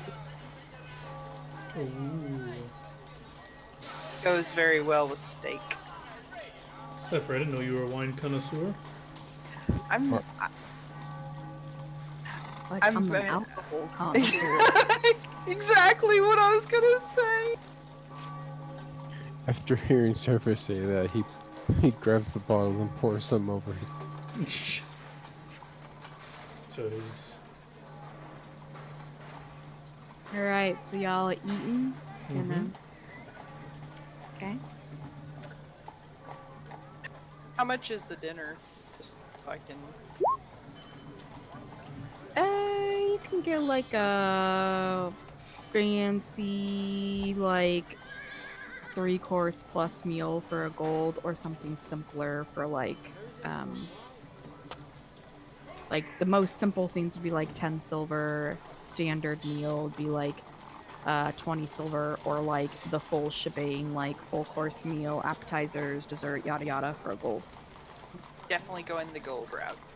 We've been traveling. I want to eat something nice. Yeah.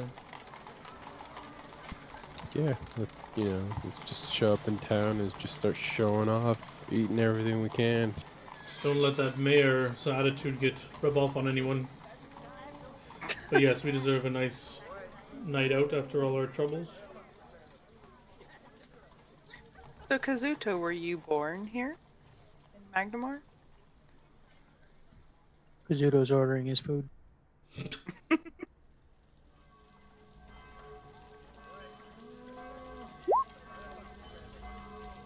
Oh, that sounds.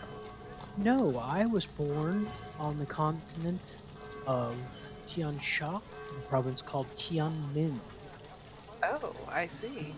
My parents were highly placed bureaucrats. I was a thief. How did that happen? Although I suppose some would say bureaucrats can be thieves as well. So many people around me had such neat things that I wanted, and my parents wouldn't buy them for me, so... Unfortunately for me, being so young, I didn't realize that actions have consequences. The consequences of see. my actions being I was exiled and shipped to this place only to become an indentured servant of a fairly unscrupulous man. Marco looks down at Kazuto and says, at least you still have both your arms. Yes, this is very true. I do have both of my arms, all of my limbs. In my village, we caught a thief once. We chopped his hand off. Yes, unfortunately, that is a fairly common punishment.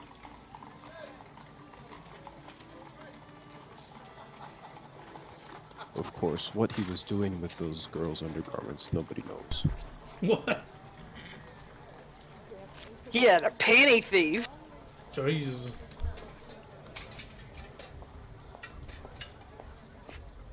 Here, drink. I actually, so Sephra is just kind of, making small talk. She's like, I actually grew up in a fishing village on the Varisian.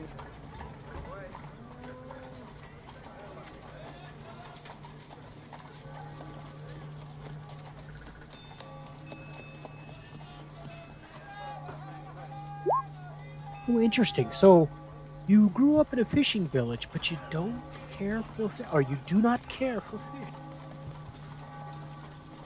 Well, you see, my village was attacked by giants, and the only way that I survived was my mother hid me in a bin of rotting fish, and ever since then I've not really been able to eat.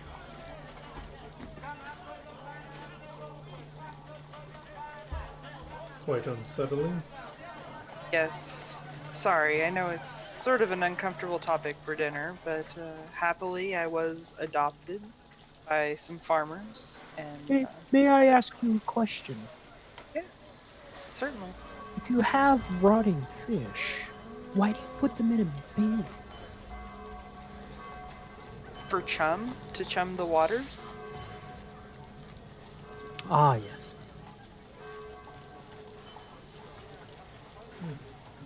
But yes, happily I was adopted and, had a fairly good home life after.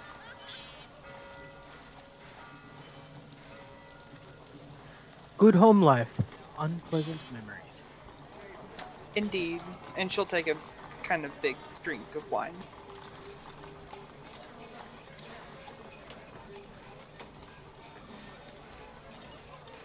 Alrighty then.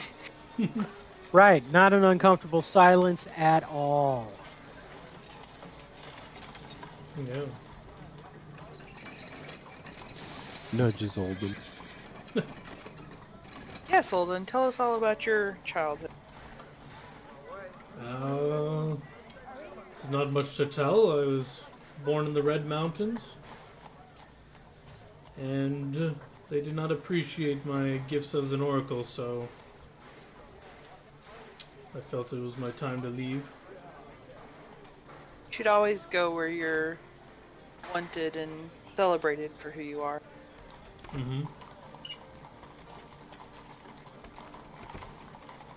They did not take kindly to my inability to react.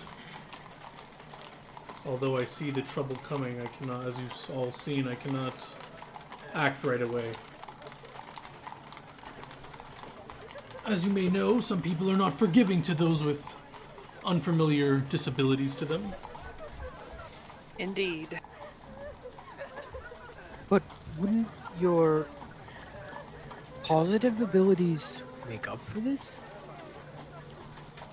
You would think, but Kazito and nudge him. It's his eye. You brought me from the brink of death in mere moments. yes. How could the ability to not act quickly not make up for that? Well, you see, That seems foolish. well, you see, the Red Mountains are under a certain conflict with the neighboring cities, and being an oracle, I could foresee the attack coming, but I could not warn people in time, and many people died. And it was an unforgiving event.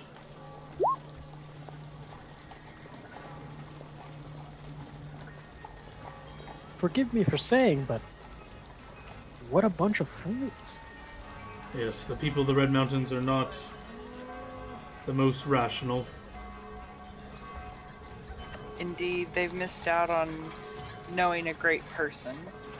We have traveled with Olden for a while, and we value his friendship and his ability.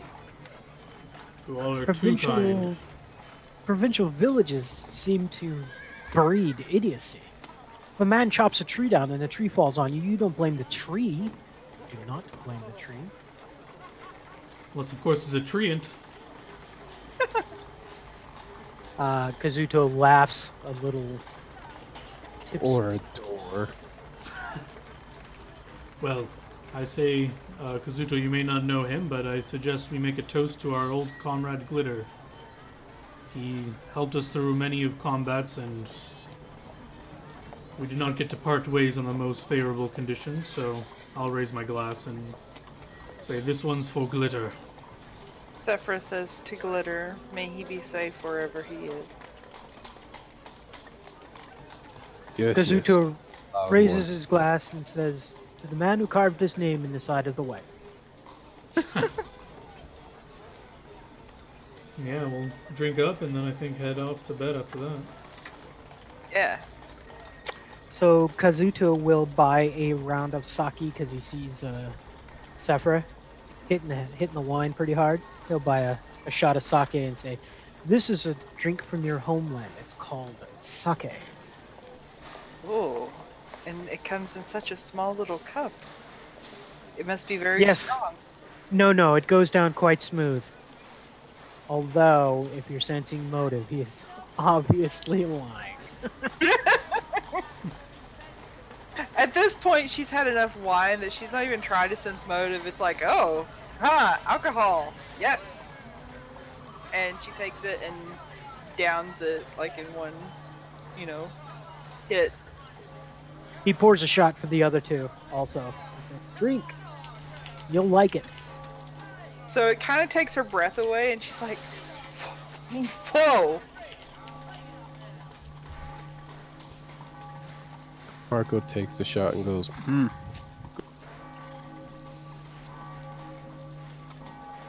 Out of character, I dated a girl once who could drink 151s. Jesus. Ugh. Like literally, she took a swig out of the bottle and did this. Strong. Jesus. Okay, so I guess we'll be done with dinner and make our way back to the inn. Yeah. Yep. I told him choking on it. That last shot of alcohol was strong. To whoever shares a room with Kazuto, Kazuto doesn't sleep on the bed. He actually meditates. same as sleep, but it might look a little weird to normal people. I believe we're sharing a room, so Alright, yeah. more You bed for me, I guys, guess. You head back to the inn and go to bed. Unless anyone wanted to do anything before bed. Nope. Alright. So you head to bed and you wake up. It is the next day. Is Kazuto still in meditation all night, or what is he doing? I mean, I quote unquote wake up the same as everyone else. Okay. Does he meditate with his eyes open? Jeez. No. In the morning, I hand him the platinum ring I bought, so AK added it to your character sheet. And I say, this ring, wear it and I can protect you in combat should the need arise. Oh. Well, I thank you. No problem. Let's gather the rest of the party and see if we can search the city for that Mistress of the Seven. So, do I have any contacts? I'm not sure if you want to give me contacts that can help us find out who the seven are. Basically, it's going to be someone that I trust to give me some information. Sure, make me on knowledge local.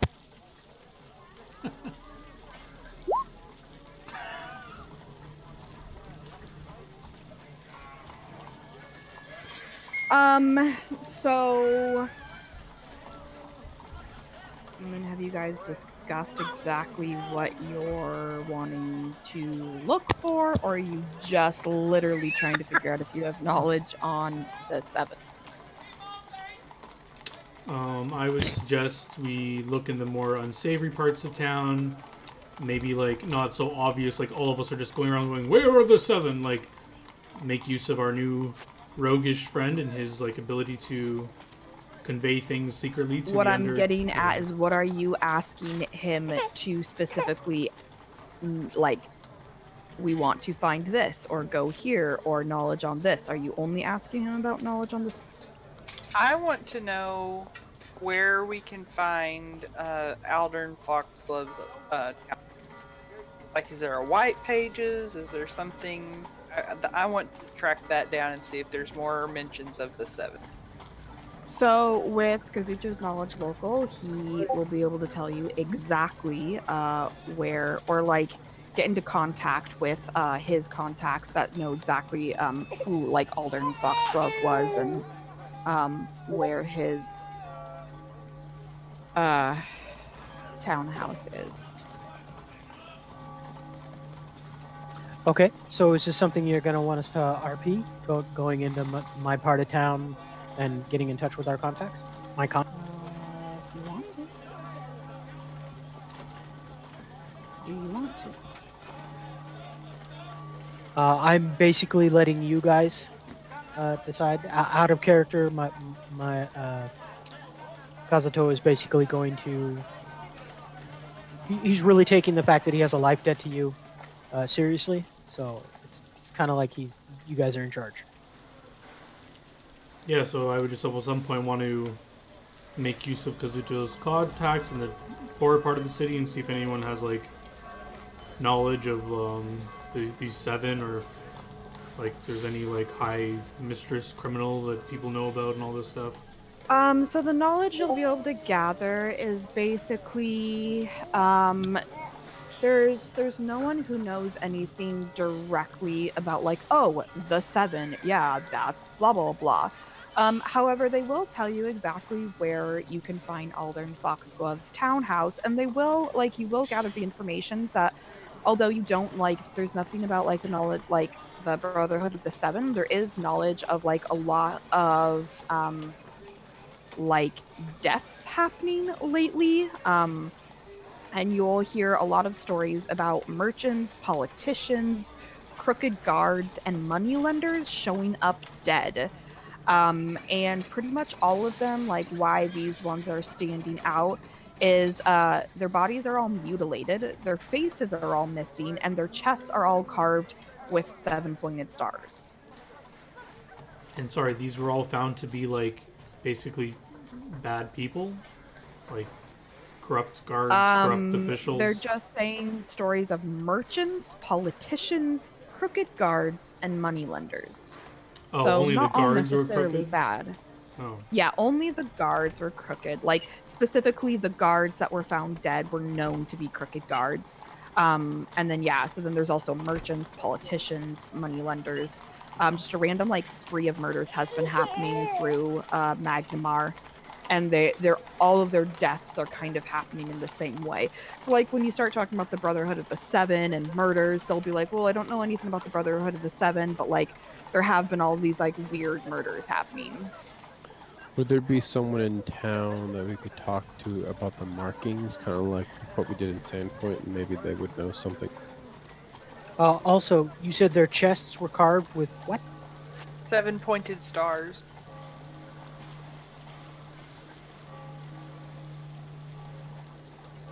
could we like Okay, speak to thank the you. sheriff for more information, or get like an official sanction to look into this stuff, or? If you attempted to speak with the sheriff, he would basically just be like, the crime scenes have already been dealt with. This is really none of your concern. We have it handled. And like, just kind of, it's such a big town that the sheriff here really isn't as like, he's not taking to you guys as quickly. Not like, you know, obviously the sheriff in Sandpoint was like he quickly realized you guys were helpful, and so he was like coming to you for help. But the sheriff here doesn't seem to feel like he needs your help, basically. What about churches? Is there a main church here, or? Yeah, so there'll be churches, and like there'll be like one big church up in like the the nice area and one down in kind of like the merchant lower, not like the bad area, but like Is the there like a lower main class. one, like the biggest, the one with the most, the The head? biggest one will definitely be like up in the upper area on the cliff. So yeah, I would mention to the party that I want to visit the church at some point, but we can do whatever first or whatever. So the other thing that I'd like to research using my contacts is Zanisha, the name. She's obviously going to be a power in this city. Well, I assume she's going to None be a of power. your contacts really have any information on that name. Okay, How thank you. about just a generic question They of haven't is there heard someone who's a strong female villain?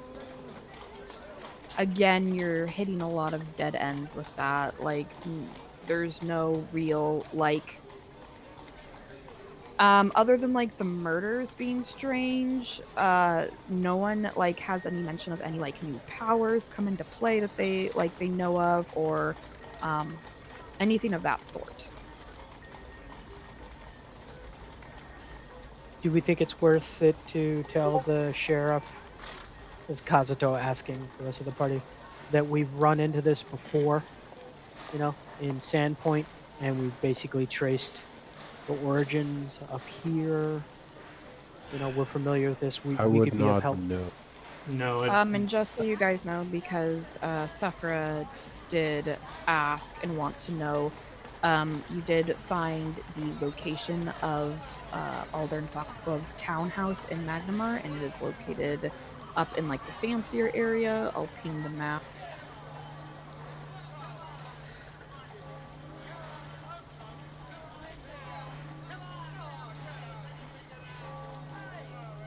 okay. I would strongly Perhaps suggest not involving the sheriff. He seems not to want our help, so. And it seems a lot Not of to these people, mention, they're. if we tell him that Yeah, sorry. we're involved in something prior to this, the suspicion will immediately come. Yeah, a lot of the officials in this town seem a little untrustworthy, so let's keep things to ourselves for now, I think. Out of character, I feel like the DM just said, "Hey, go here." Well, yeah, I was thinking that we should look through his townhouse, and perhaps our newfound rogue friend help us gain in. Or I could try one of like the keys maybe that we had from Foxglove Manor. Huh? Shouldn't be too difficult. Most nobles are fairly foppish when it comes to guarding their properties. If Aldern has a problem with it, he can make a complaint. Alright, let's go check that out then.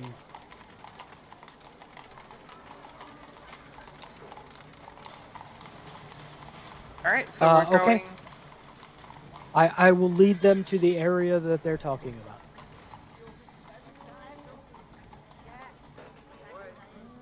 Holden said he wanted to stop at the church on the way. We can do that after. Okay. Okay. Okay, so the Foxglove house is located in so it's the upper nicer area, and it is in the Grand Arc district, not far from Star Silver Plaza, which is like a shopping plaza. And yeah, so you guys will arrive at his townhouse, and you'll see a 3-story tall building, and it's been, all of the windows on the ground floor have been boarded up with nails. Interesting. Okay. Ooh, Well, spooky music music. changed. So I the mean, big it is one to the Aldern we left. talked about. Yeah, so I didn't fog of war this map because it was just easier to do it like this. So the one on the left is obviously the first floor. So just Okay, so the gray is a wall, like right there, right there. so that is like the back of the townhouse. So yeah, that's going to be like in the back. He's got like the garden area and stuff, and it's like fenced, walled in, basically. Okay. Before I do anything, I'm going to ask if, out of character, Kazuto doesn't know, short of Marco being large and intimidating, and Sephra carrying a bow, and Ulden being a healer of some kind, he doesn't know your capabilities. So he's going to say, before I do any kind of looks to the sky, breaking and entering, does anyone have the ability to detect if there's life inside? The zebra skin rug is fucking dope. I do not.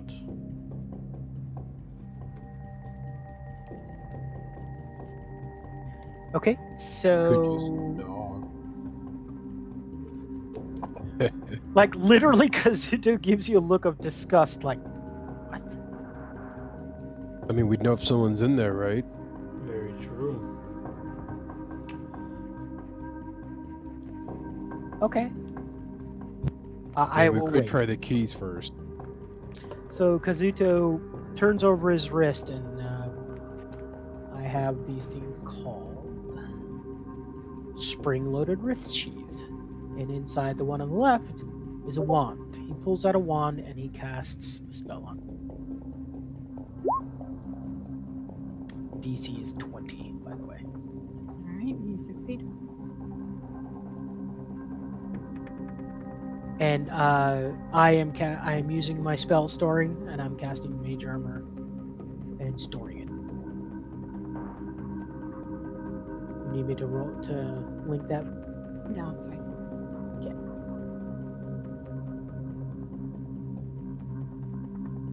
Okay. So I look at the party and say, would you like me to knock? I don't think anyone's home. I was joking, my friend. Sephra, Ah. try those keys you picked up. Maybe one of them works on you. What was that? The keys that we picked up in the manor.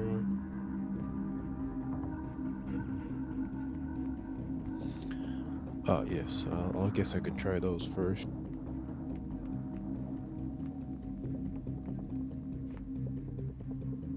I'd try the keys. Do any of So these keys work?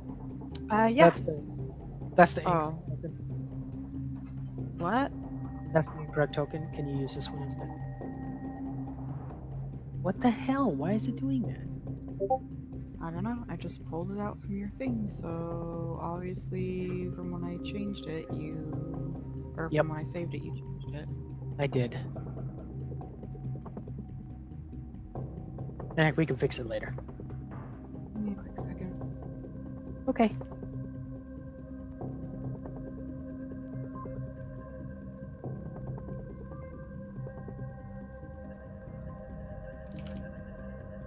Nice game so far, guys. I liked how we integrated my character. Didn't seem Yeah. clunky at all. Absolutely. I'm assuming that what I heard that other night on watch was you getting hurt. Yes. And not only that, but the wagon that passed you guys by, the people I was trying to steal from. Oh, jeez. And they caught me and fucked me up. Actually, I don't know if I was supposed to tell you that, so. It probably doesn't matter. It was just like for flavor, but Well, I guess it's a good thing Olden didn't try to steal from them too. so yeah, Marco, when you try the keys, one of them will open, and I would just like to note, because I'm not sure if you guys remember, and it can potentially be important, one of these keys has like some intricate like lions on it, but that's not the key that opens the door, but one of the keys that you have taken from like all of your stuff beforehand dealing with Aldern does open the Lions, like the King of the Jungle lions, or lines? the animal Like- lions. Okay, thank you. Does that key look more delicate than the other?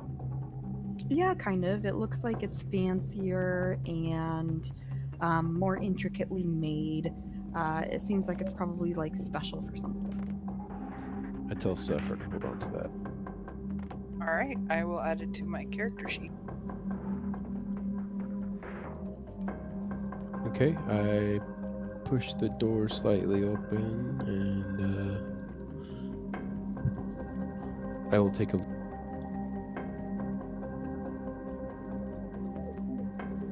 Yeah, so you open the door and I mean you see what looks to be like a very pretty nice townhouse. Nothing is really standing out. You don't see anyone, although it looks like the townhouse hasn't been lived in for months. I'm gonna roll another perception to see if the floor looks like it's been walked on recently. Or do you want me to roll some? I think it'd be perception to see tracks, but survival if you wanted to actually follow them. So if you're just looking for tracks, you can probably roll perception.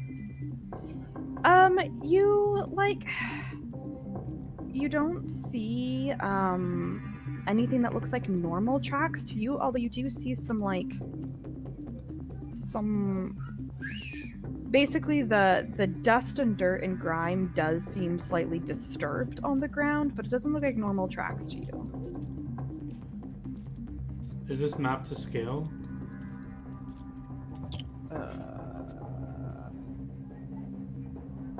Hold on.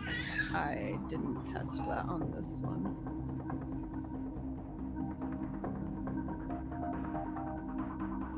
Yeah, I think so. Well, I don't know. 20 feet doesn't seem like big enough for like a front room. Yeah, I don't think you would have like rooms that are like 10 feet by 10 feet. That's like tiny. So I'm gonna say it's probably double. Double? Okay. I think you can That's actually fine. change that on the in somewhere in the grid can. too. But Kazuto, or what was your name again? Yeah, Kazuto. Kazuto. Kazuto. My apologies. It's okay, Gulden. It's Woolden. I will do this. We are now linked. As you're all linked to me, and it looks like this place is abandoned, I suggest we fan out and search for anything. If anyone's in trouble and you get damaged, I will know immediately so we can be alright. But I think we should spread out and search so we can do this quickly. Okay. I'll take this side. Walden, wait, hold on. Stop freaking moving so much. Jesus. Yeah, as you get like right here or so, you actually, and has anyone else moved in? Yeah, I'm about here. Although, Okay. if it matters, I'm stealthing. Okay. You hear like voices call out to you. And they sound like Aldern and Aisha. And they're calling out to you and they're saying, oh yes, come in. We've prepared dinner for you. Please come in. And then you see like two figures emerge. I can't find the right why am I having problems? I'm having problems today. You see, okay. I can't do this. You see two figures emerge. One like comes out of these doors right here and is like right in front of you now, Walden. The other one came out of this door over here and is like right here. And literally looks like Aldern and Aisha. And they come out of the doors and they're like, hello, yes, please come in. Like they look like specters of them, like translucent ghosts, or they look exactly like them? They look exactly like living Aldern and Aisha. I Like will alive, myself to disbelieve the humans, illusion. Everything. Yeah, I mean, nothing changes. So only he see them? No, all of you see him. I'll try and speak to them. Can you respond to me? What are your names? We're Aldern and Aisha. Don't you don't you recognize us? As the one over here is Aisha, and it moves. The figure So- moves to like here. Just so you know, I don't see anything. I know you're not Yeah. Theater supposed of the imagination. I recognize you both. I hope you recognize me, and I go Super Saiyan. So, at this point, Sephra would pretty deliberately come up to be like right next to Alden to give Aldern a very good look at her and say, Aldern? So as you move in, the figure from behind kind of like moves up behind you, and the one in front, the Aldern, like looks at you and says, like looks at you, says, yes, I am Aldern. And then like suddenly they both like transform. And they're no longer Aldern and Aisha. And they transform into like hairless, leathery, like face dominated by grotesque and unsettling whorls and slits instead of features, like these weird, creepy looking creatures. Like, and now they're surrounding you and they go into a. To attack. Yeah.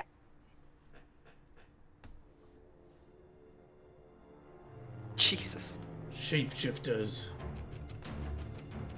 Shapeshifters. Well, I mean,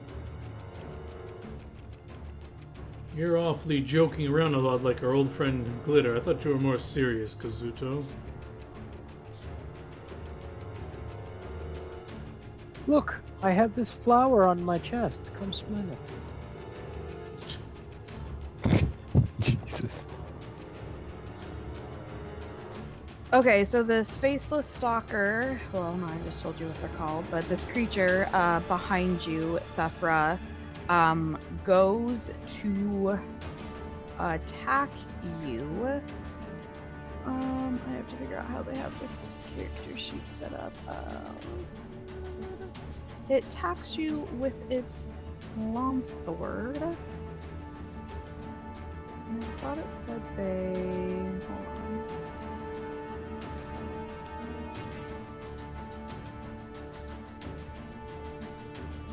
Oh, there it is. Okay. What is it?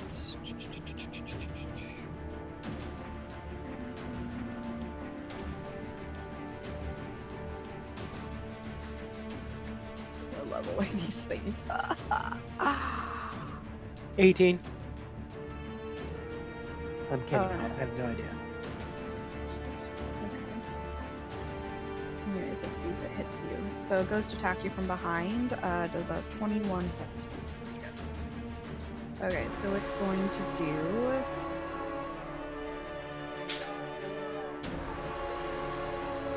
I agree, Charlie. Oh no! Rocket! It does 19 damage to you. Hell, dude.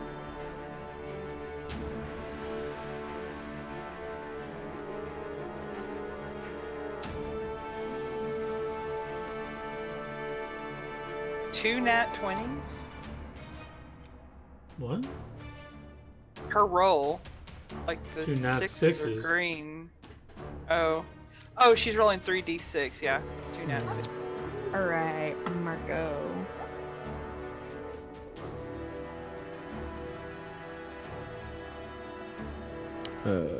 Raging. Wait, if it did 14 points, how did the extra 5 come off? Strength bonus. No. So basically, it is. Well, this would be out of character for you, just so you know. It is attacking you with its longsword and dealing longsword damage, but then it is also utilizing sneak attacks, and that's what the 3d6 is. Okay. So its original longsword damage was 5. Can I reach that dude from where I'm standing?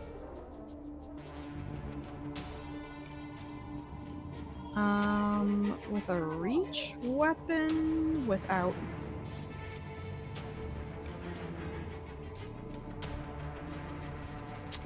Alright, fine. I'll attack him with my ransom.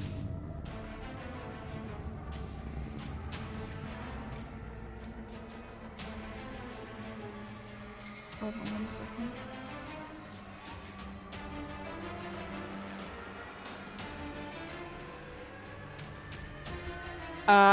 Both of those will hit, and you actually kill it. Holy hell! Nice hit. Brutal. Marco's pissed. We've already killed these.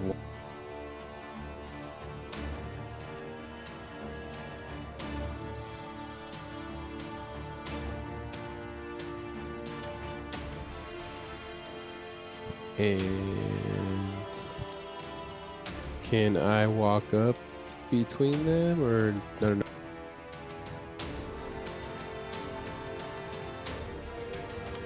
Yes, you should be able to take a move action. You might take an attack of opportunity if you're trying to get alongside it, because you can't occupy the same square as.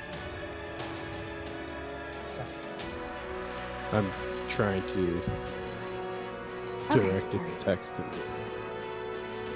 Can I move up through Holden and Sephra? Is there enough room for me to walk?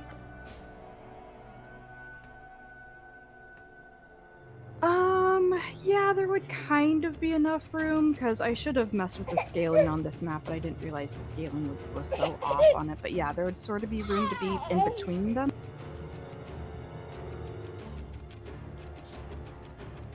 Okay, then I'm gonna move up and like be slightly ahead of them and get like right up in this dude's face.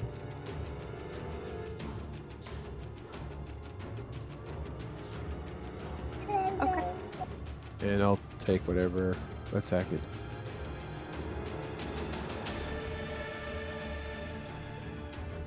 Yeah, it wouldn't have any attack of opportunity on you because you're just moving into its third radius. So it's not Tingletooth's turn. Tangletooth is angry that Sephra is being attacked, but does basically is just staying by her side for. Okay, Kazuto. I'm gonna use my stored spell and cast Mage Armor on myself. Okay. That would be my turn. Standard action.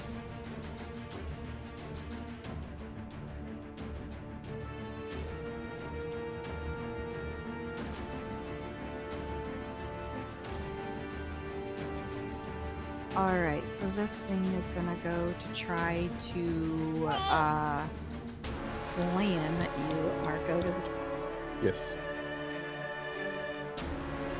Okay, so it does 6 damage to you, and now like has grabbed you with its weird arms. It like has you like.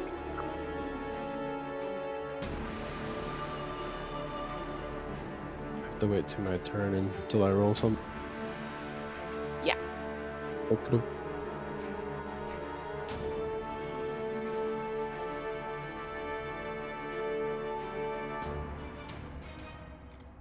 Alright, Ulden.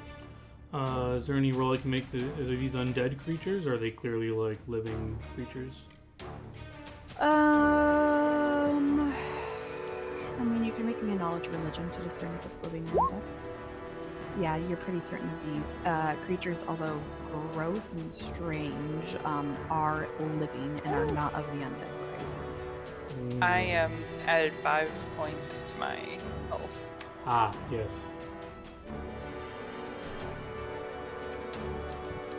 Should I do the same? Oh, are you 5 below as well? Then yeah. Plus any of your bonuses or whatever. So I'll take another 5. And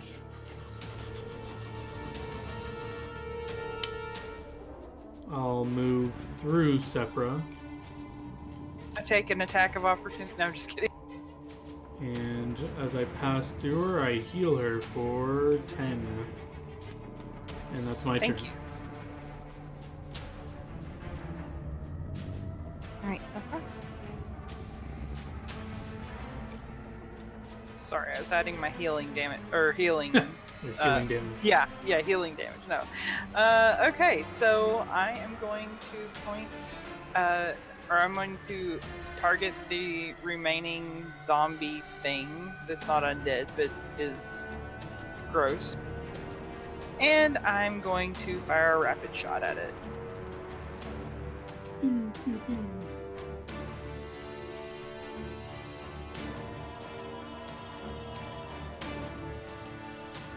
Right, those will all hit.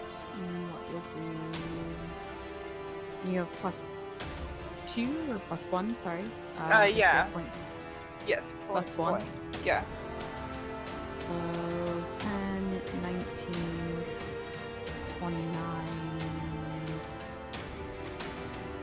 30, 31, 32, 42. Did I do that math correctly?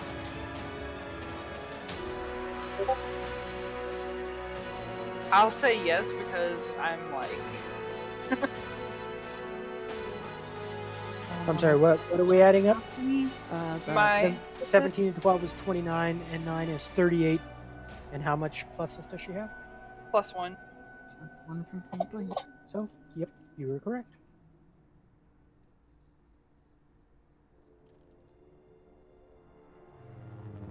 All right, she kills that one. Yeah. Well done.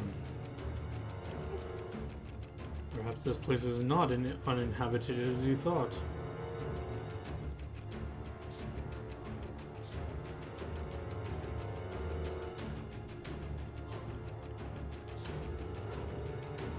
But I think we are strong adventurers. I think we can still divide and conquer, as it were. Just stay within 150 feet of me, and I'll know if you're in trouble. So Kazuto says 100 feet. Got it. As he's rifling through the pockets of the one at his feet. Actually, 170 feet will be suffice, and I'm gonna just go looking all around.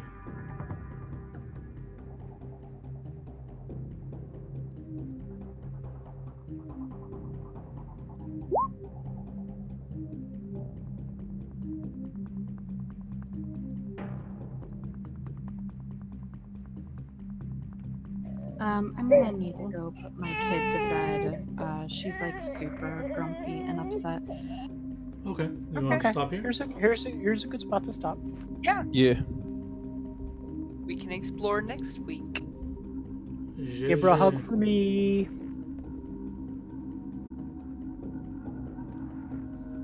And have a good night, Wit. If we don't see you again, I'll see you tomorrow. Later. Yep.